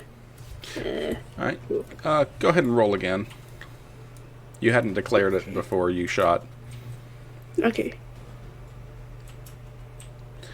As your Eldritch Blast charges up, it streaks out and slams into the Sahuagin's face as it emerges, dealing 1 damage. 1 damage. Woo! He just kind of flicks it. Just a light flick. Alright. And Sorok. Well, Sorok is going to go up to here, go behind that same sahuagin, as he's going to thrust his sword down into the waters to stab at this sahuagin. You got it. Fuck, I missed. Yep, that's a miss. The Sahuagin, having been hit by an Eldritch Blast, looks over and then notices you. Oh, so I made a melee attack against him, so he doesn't get any attacks opportunity against me. Yep. As I then pop myself... Not... Second... like that. Alright. And Ikarath, it is your turn. Ikarath would notice the Sahuagin being distracted by Sorok and take that moment to Eldritch Blast the one that was in the water. Alright, go ahead and roll it. That poor sahuagin. Getting shot at by so many right directions. That's a dead Sahuagin. Go ahead and roll.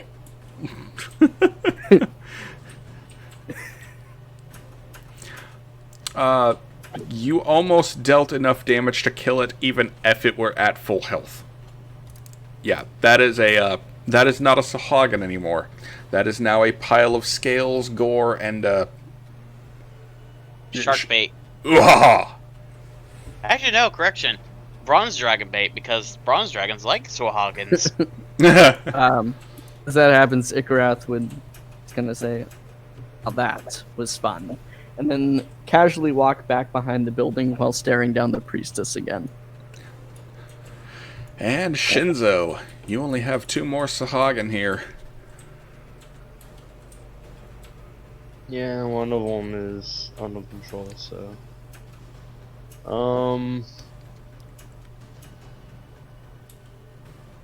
Yeah, attack that guy.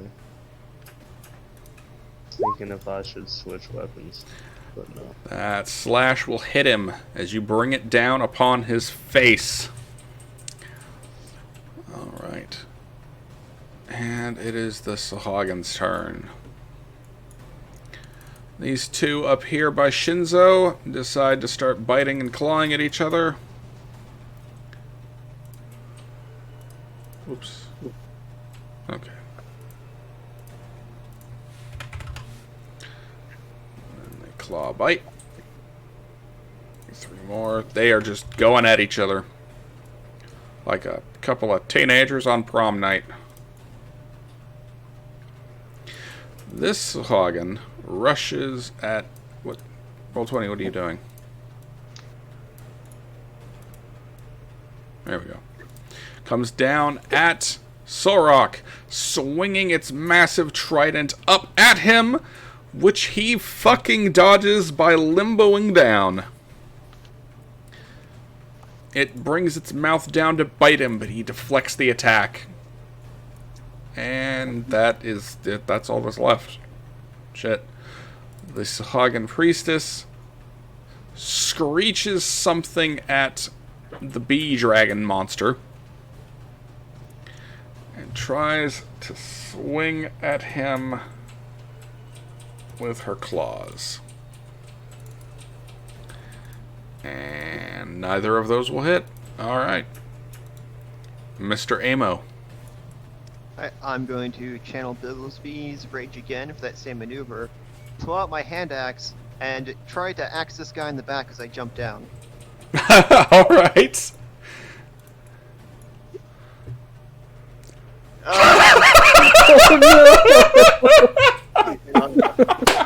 That would have been so cool, too. That would have been awesome. Instead, you break your ankle and take 5 bludgeoning damage. Shit. But I'm good. And Bigglesby is just going to try and absolutely swallow this fishy morsel. Yep, that'll hit. She manages to squirm away by giving up an arm. Delicious, says Bigglesby in the tongue of the bees. And that is my turn. Alright, Helica, it is your turn. Helica just drags herself down the docks.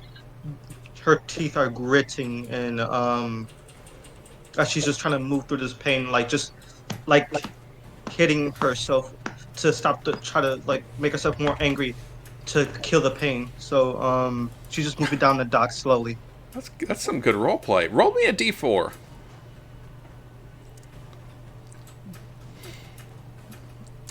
I will give you 4 temporary hit points. Because that's some interesting roleplay. I like that. Alright. That's my turn. Alright. Charlotte, you are up. It seemed your Charlotte's. Yes. it seems your charmed friend has done most of the work for the party. Yes. I like seeing them fight amongst each other. Much more easier that way. And she sort of cracks her back. And she looks at the priestess again. Has she gotten any more damage since the last time? Oh yeah, she's looking real beat up. She's currently missing an arm.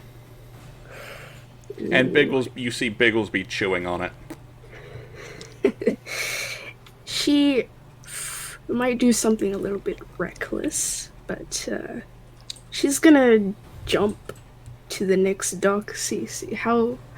What check would that be? Depends on how she's jumping. She's using her walking cane and checking on the little poles here. Oh, so you're like bouncing from one to the next. She's bouncing one to the next. Yeah. All right. She's gonna try and hop towards the priestess. Roll me acrobatics for that, please. All right. The main thing that makes this one difficult is the wind that's currently howling around you. Okay. See how that goes. Oh. Ooh. You easily jump from one to the next and land right here. Nice. You can see her just slamming her walking stick on the wooden docks, and she's dragging it as she just slowly walking towards the priestess. The priestess turns around as she notices you, and with a grimace of fear, "You work for the hags." so you know what I am. Well, if you know that much, then I'd like to know more about you and your kind. What are you really here for? Just to take over this place? There's many others that are much more special. Or is it a little bit more than I think? She like a sudden air about her as the mist and fogs in the sort of tumbling seas. It's almost as if she's beginning to change the clouds around her. And Charlotte's just looking down like, oh yeah, I'm controlling it too. And she's sort of looking at the runes of the ship. Are and you Carl? are you using your frightening presence here? Yes. Awesome. As you pull the mists and fog around you, your eyes beginning to glow with unearthly power, the Sahuagin priestess cowers before you, squealing in terror. We came for gold and wealth. We have a deal. The dragon gave us the fortress. We have to pay it back. Dragon. A name? Roxaldanar. Roxaldanar. Good. Well, it looks like a death like yours I'll make easy. And her voice sort of echoes in the mists as she goes in for an Eldritch Blast. That'll hit. It's not like the poor fucker can defend herself right now. Does that kill her? Your Eldritch Blast tears through her chest, leaving her like leaving a massive hole in her chest, but leaving her heart untouched. Excellent.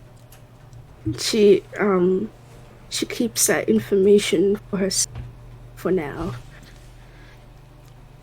Are you going to take the priestess's heart, though?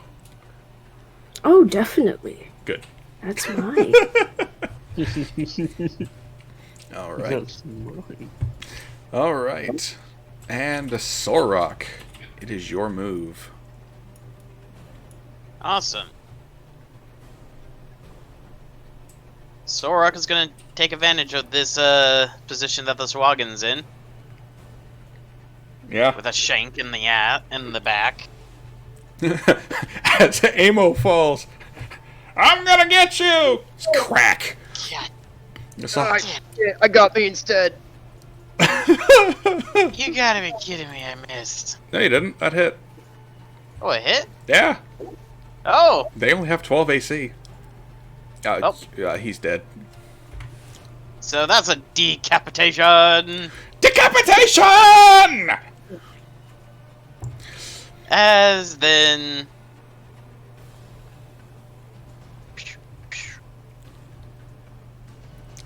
I'm all the way over there.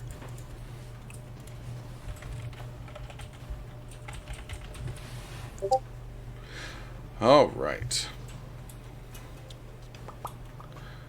With that, we come to Ikarath.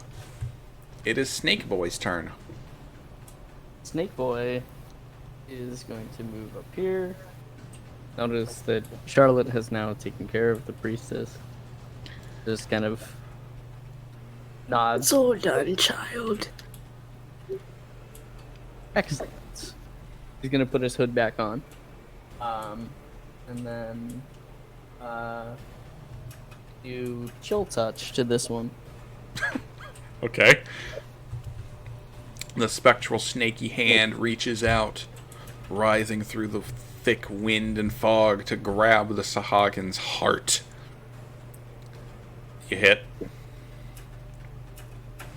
It clutches, and the Sahuagin screams in agony as it falls off the dock, dead.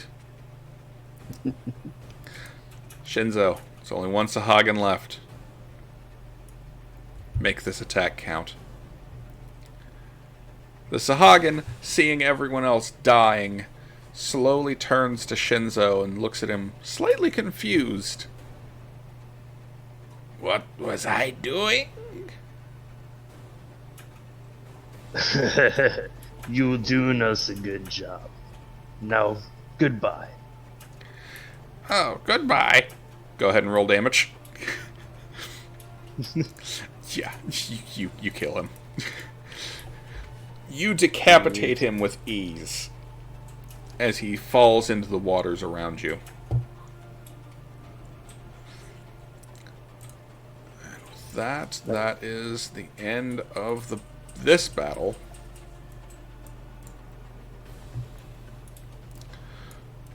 So y'all were up there. As your fight comes to a close, you look to the south, towards where the actual barricade was, and you find that many of the town's guard are coming your way, looking relieved but tired, many of them blood-soaked. Looking to the north, you see along the docks the blades of Zasalrith. I think that's what they're called.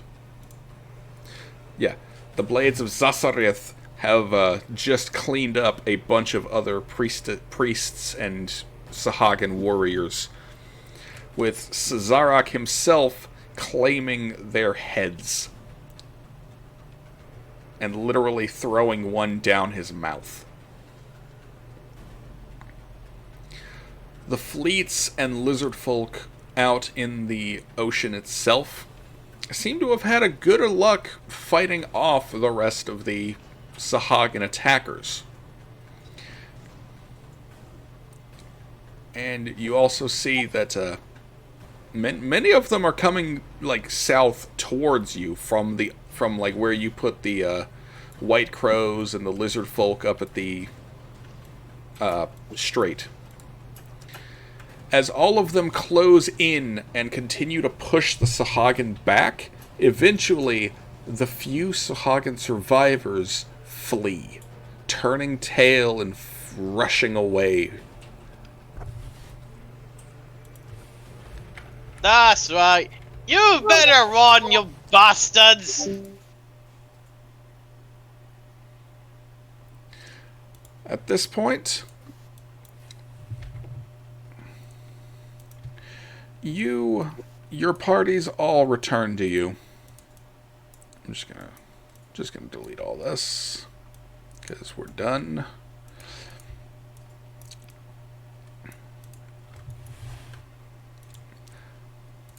As your groups start to return to each other, like come back together and regrouping, taking account of all the dead and wounded, you hear the same roaring voice from the ship far out to sea. You have proven stronger than expected, soft ones. But Soft. make no mistake, we will return. We will crush you. Oh, you overgrown fish. How about this? You go fuck yourself! Cause we are gonna always kick your ass every single time you come back. Make me an intimidation roll.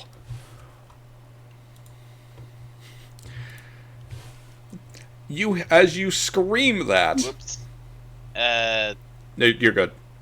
As you scream that out loud, a lot of the town's guard cheer and roar alongside you, gleefully crying out victory over the sahuagin invaders. I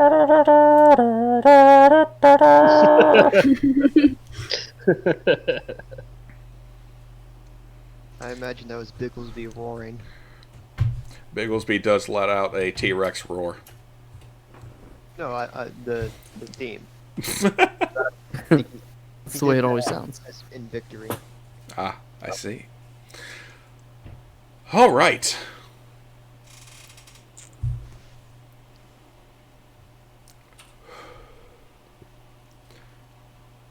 The rest of the day is quiet, as each of you manages to get some rest. All of you will gain 400 experience for this.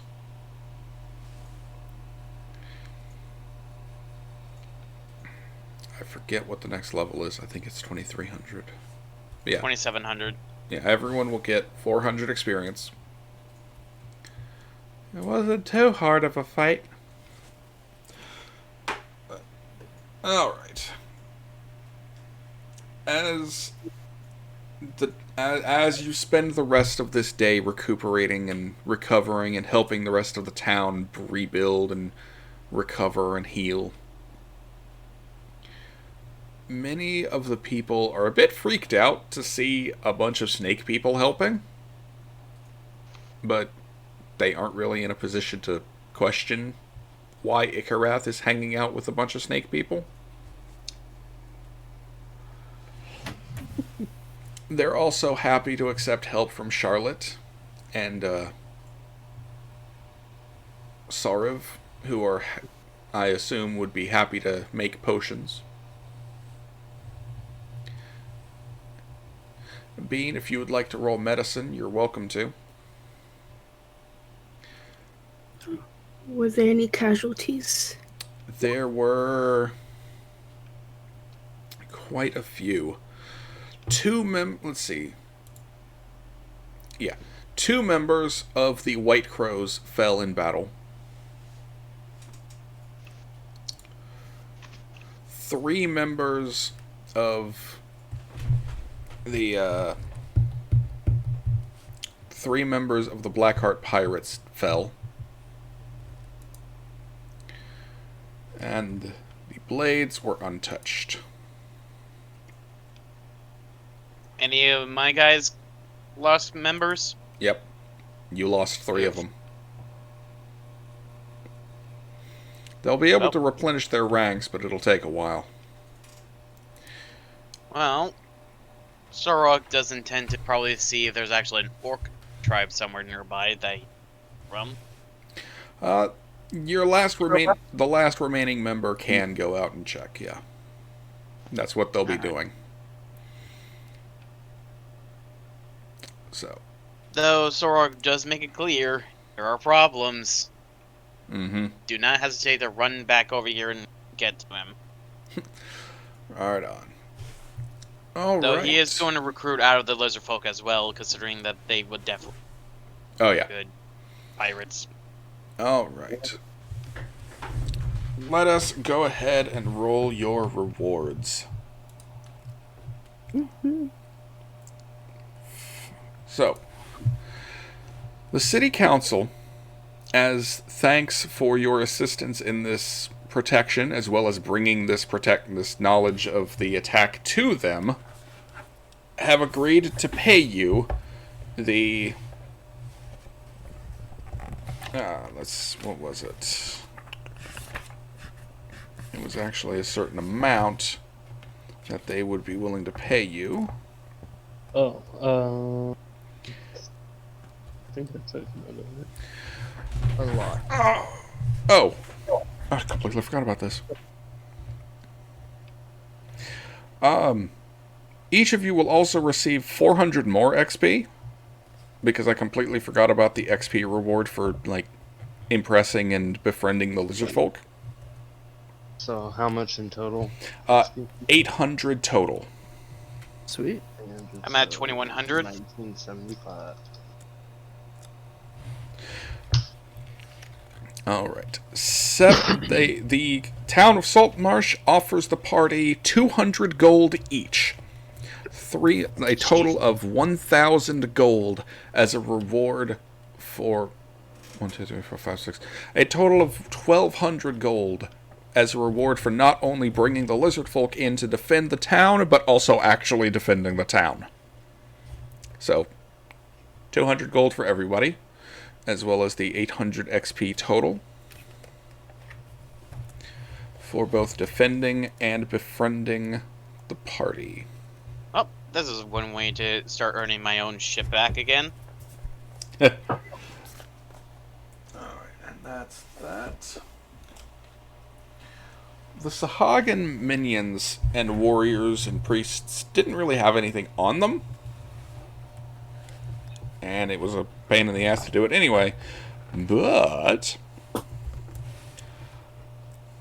let's see here. Helica, please roll me a D100. And we are going to see who you impressed.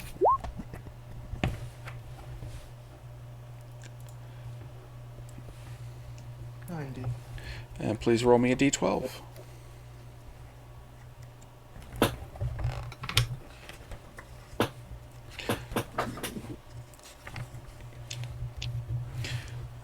Helica is...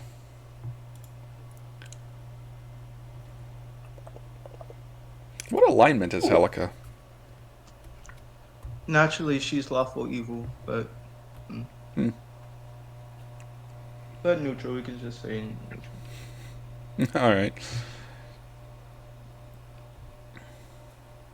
Alright, that'll be interesting later on. Shinzo, roll me a D100, please.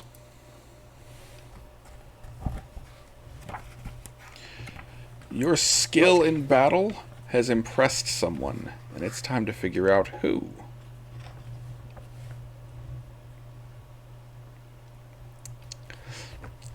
One of the lizard folk approaches you after the battle, as you are patching up your one minor wound. All those Sahuagin, and you only got hit once. Yeah. They were kind of weak. They were tasty, too. Oh, I bet. Not a big fan of fish, though. Ha! I am Zatal. A pleasure to meet you, fellow warrior. Nice to meet you, Zatal. What is it that you want from me? I want you to know, fellow warrior, that my blades are impressed by you. My soldiers are interested in training under you. Someday soon. I guess I could show some more people how to fight. They'd be happy to work with you. Mechanically talking, you have gained a lizardfolk ambassador. Once y'all actually have a base, he will sell you lizardfolk warriors who will work for you. Nice. Zatal, lizardfolk ambassador. Ikarath, go ahead and roll me a D100, please. And 11. Same as last week. You want to roll again? I'm good.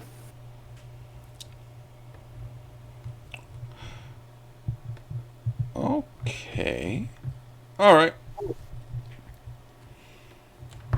As you return down to the cult's base, the blades and Cesarak in tow,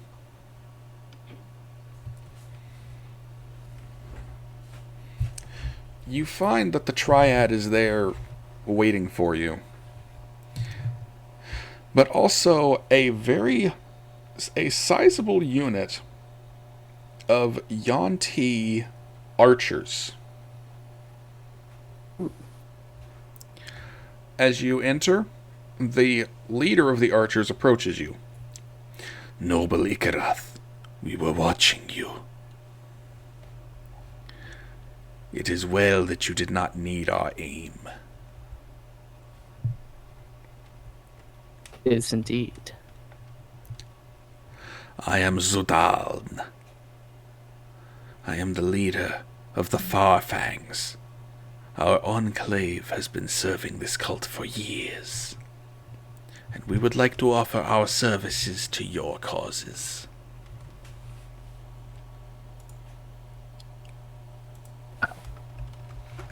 anything like blades, Sazerac will gladly take your hand.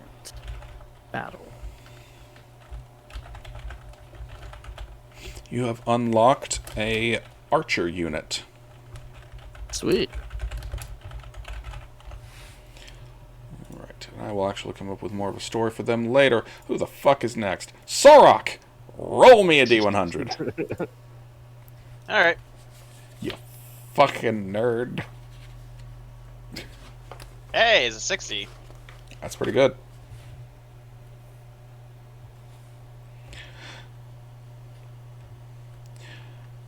Sorok, as you are recovering in the tavern, because you're a rogue, of course, you feel someone tug on your shirt, and you glance down to see a small kobold. Sorok raises an eyebrow curiously. The kobold has a very cute little outfit on that looks like it's filled with scrolls, and he has a big book under his arms, and like And of course, Sorok would pick the guy up to place him onto the table. Hello. Well, hello there. Hello. You are Sorok, leader of the Blackheart Pirates? Yes. Currently the captain, yes. I am Bookworm. Really? Spelled with a Y. See, I can imagine why you would want to be spelling with a Y. I want to tell you a story. Go right ahead. He pulls out the book and, like, holds a quill to it, ready to take notes. And then looks up at you expectantly. Oh. He starts basically telling the kobold his story of various adventures and deeds that he has done, as well as the fall of his ship and the death of his adopted father, but also praising the current situation of the most recent events as well.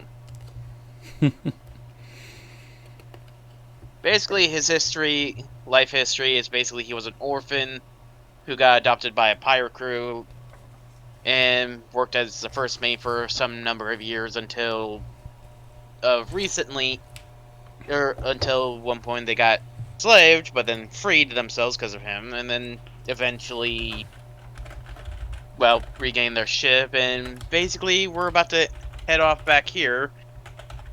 But the sahuagin were a fucking problem. And, well, the end result of his father's demise. He listens to you talk and takes down your story for the next few hours. Bookworm is a kobold scribe. He is there to do bookkeeping for you, and later on, he can also make scrolls for you. Huh. He could easily also be a quartermaster of sorts. Mm-hmm, definitely. Let's see, that's Sorok, Ikarath, Amo. Roll high, please. I'd like to give you another fucking fairy. God Not damn it. done. Yeah, I don't feel like having a brownie with me. How many fairies are you gonna get? Jesus. He has 2. He has Whiskey the Pixie and Vodka the Sprite. So he's just gonna have a harem of fucking sprites. No, he won't. Shun's the one with the harem. It's true.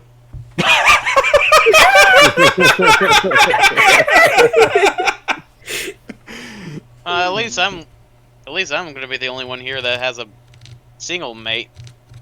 Alright. Amo, as you are busy tending to your bees and making sure the storm didn't hurt them too badly, a figure comes up to your fence and leans against it, watching you. He's garbed in really good armor. As you look closer, you find that he is a wood elf.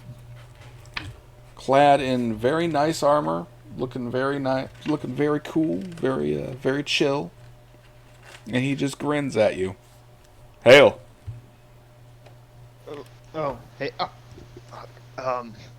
hey, whatever they said I did, I didn't do it. I'm a law-abiding citizen. Wasn't going to question it.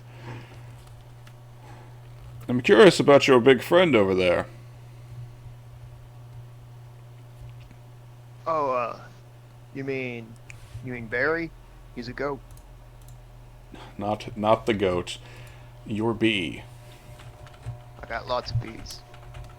But I assume you mean Bigglesby. I do mean Bigglesby. Well, what do you want to know about him? I'm curious about him. Where's he from? See, about half a mile into the woods that way. Are you serious? Do I look like the kind of person to tell a joke? Fair enough. Well, that's the first time anyone believed me when I said that. I like you. My name is Leroy. Pleasure to meet you. Nice to meet you, Leroy. As you come closer to shake his hand, you see the symbol of Shantae, the goddess of life and bounty, dangling from his neck. You a priest of sorts? Paladin, actually. Oh. You wouldn't have happened to run into any majestic, bee-like people on your way here, have you? Not majestic, but I have. A small little bee-looking fairy told me I'd find a very interesting monster here, one that I might put my services towards. I asked around town, and they told me to find you. I see. That must have been whiskey. Whiskey? Yeah, whiskey. It's, a pixie that, the, majestic majestic bee I was speaking of put into my services to help raise that, big ol' hunk of honey. Well, very well. Well, I'll be around town if you ever need my help. I think this place could do with a bit of a healer. What happened here, anyway? Oh, fishing gone wrong.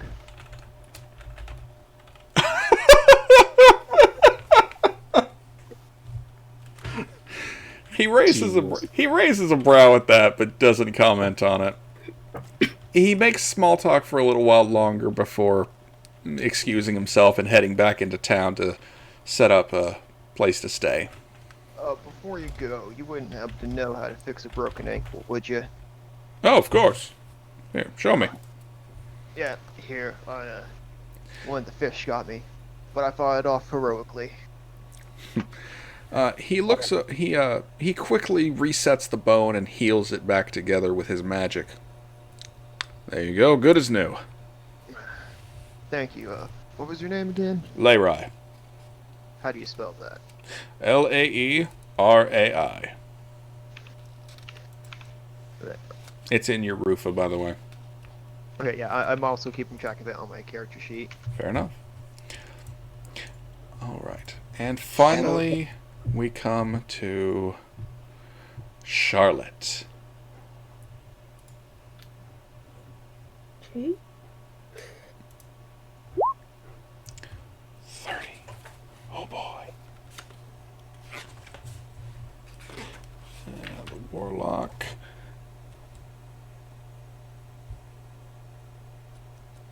Go ahead and roll again, please.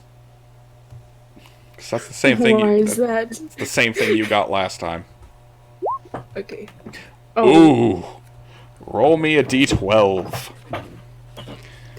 Okay. What alignment is Charlotte, by the way? A neutral. A little bit. Yeah, probably neutral. True neutral. Lawful neutral. Yeah, lawful neutral. Roll me a d4. Okay. As Charlotte returns home, she would find a pair of imps sitting on her table. She is here. Yes, she is. Do you think she's ready? Visitors. I don't think she is. We should tell her anyway. Yeah. Hello. How you doing? Hello? I didn't expect visitors in my house. No one expects us, ever. Oh god, position. What is your business here? And just so I know if I can welcome you or not. I am Rasgal.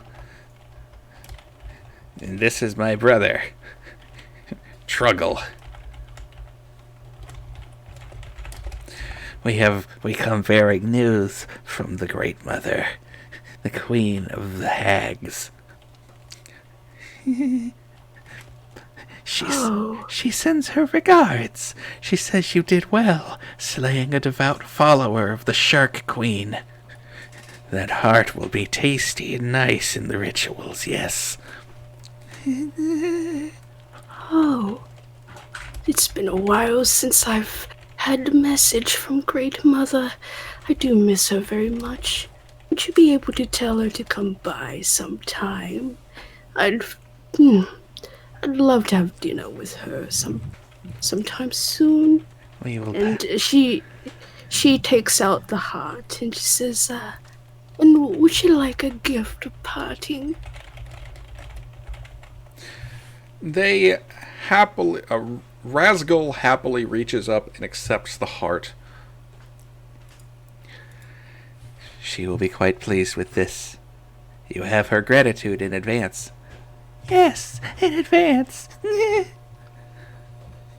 Very good. Oh, you are. The two of you are very good children, aren't you? Good. That's funny. She smiles back and she pats them on their heads. All right.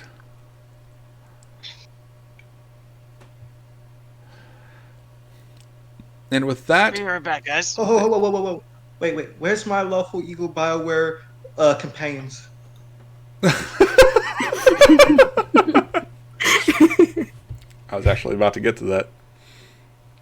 Helica, as you return to your room, you notice the innkeeper looking at you strangely. Yes? What can I help you? Someone's waiting for you in your room. Looks kind of weird. She audibly gasps at that. Okay, might be that admirer. Okay, you just let them in my room. No, I told them about where it was. They said they'd find it from there. Okay, well, I'll be right back. As she saunters off to her room. As you enter your room, you find a fucking sphinx laying on your bed. Helica has to blink pretty hard. Shakes her head a bit. She takes off her khopesh and gently lays it across the table.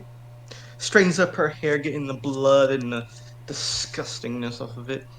And she does a bow. Artibus et armis. By arts and arms. Why you here? Your mother sent me. Why? She wanted me to check up on you. Fine. And just a couple of bruises here, and I'll be fine. I'll just get the bath, and I'll be good by tomorrow. I don't need any supervision. She rolls a scroll to you. You recognize the wax seal as belonging to your mother. All right, I guess I have to answer this. She opens the scroll. It is mostly small talk, asking you how you've been, asking you how things are going. But it quickly ends with, he quickly goes into the business part of your relationship, telling you that the people of Neverwinter have managed to contact us back with magic. They say that there's too much bullshit going on around them to actually, create a stable trade. So wherever you are right now, just set some kind of base up for us there. Don't worry about Neverwinter. Just do your thing wherever you are. We'll figure it out later. Business as usual, then. I see. Not even, I love you or anything. No. It ends with more like, it ends with actual platitudes. Like, I love you. I hope you're well. Hope to see you again someday soon. All that good stuff. Well, I see you made yourself comfortable in my bed. I won't be staying, but yes, it is quite comfortable. You won't be staying?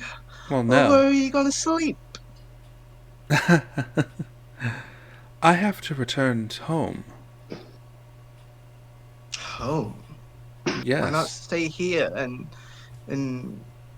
I don't know, just... How else am I supposed to deliver your return message? All right. Okay, well, just tell Mum that, tell her I said ma, and then tell her I said, what do I usually say to Mum? Jeez, it's been so long. So just tell her that I'm doing good, I guess. And relay what, I'm sure you've seen my deeds. I've seen you out there on the docks with me. But, yeah, I think I'll be alright. The Sphinx nods and bows to you before hopping out, shifting into a humanoid form, and casually walking out the door. Helica peeks at the door. Wow. And then she peeks her head back into the door, closes. That's all. It's been so long since I had the touch. Oh well. She just poofs in the bed. All right. Just before those friends of Charlotte's go, she pays each of them 100 gold from her last reward. Nani? Huh. And she sort of gives it as an incentive to them. I would like to know more about a dragon, you see. If you'd have any. But I think you know who I'm talking about. Or at least ask Great Mother for a question of mine. You want to know about the black one that the sahuagin are dealing with, don't you? Yes. We'll see what she knows. And with that, they poof with fire out into nothing. Yeah. And Charlotte just sort of goes back to her own old lady business. Ah, yes. Old lady business. Like murdering puppies and damning the souls of the innocent. You know, the huge. Yeah. Nothing special, you know. Alright. I believe we are going to call it there for the evening. So I am going to cut the recording here for YouTube. Goodbye, YouTube! Hi, YouTube. Peace. See ya! Peace, love, and coconuts. Thank you so much for watching this episode of Ghosts of Saltmarsh. My name is Hawk, and I've been your GM for today. Our players today were Shinzo, playing Shinzo, the human fighter. Bobbert, playing Eobrov Quapplefo, the half-elf druid. Ryan, playing Ikaroth, the Yuan-Ti warlock. Dingo, playing Amo, the human kaiju tamer, Bean playing Charlotte, the human warlock, and Shun playing Helica, the tabaxi barbarian. Character art used belongs to Jocat, Daria Rashev, Shutterstock, and Dreamscarred Press. Shun and Bean drew their own artwork as well. Ghosts of Saltmarsh, Dungeons & Dragons, and all associated properties are copyright Wizards of the Coast. This has been a Prism Blade Gaming production. If you enjoyed it, please consider liking and subscribing, and please share it with your friends. We stream this campaign on a weekly basis at 8 p.m. on Sundays over at twitch.tv/PrismBladeGaming. You can also follow me on Twitter at HawkJohansson to keep up to date with other streams and videos that we'll be working on in the near future. Again, thank you so much for watching, and we hope to see you again next time.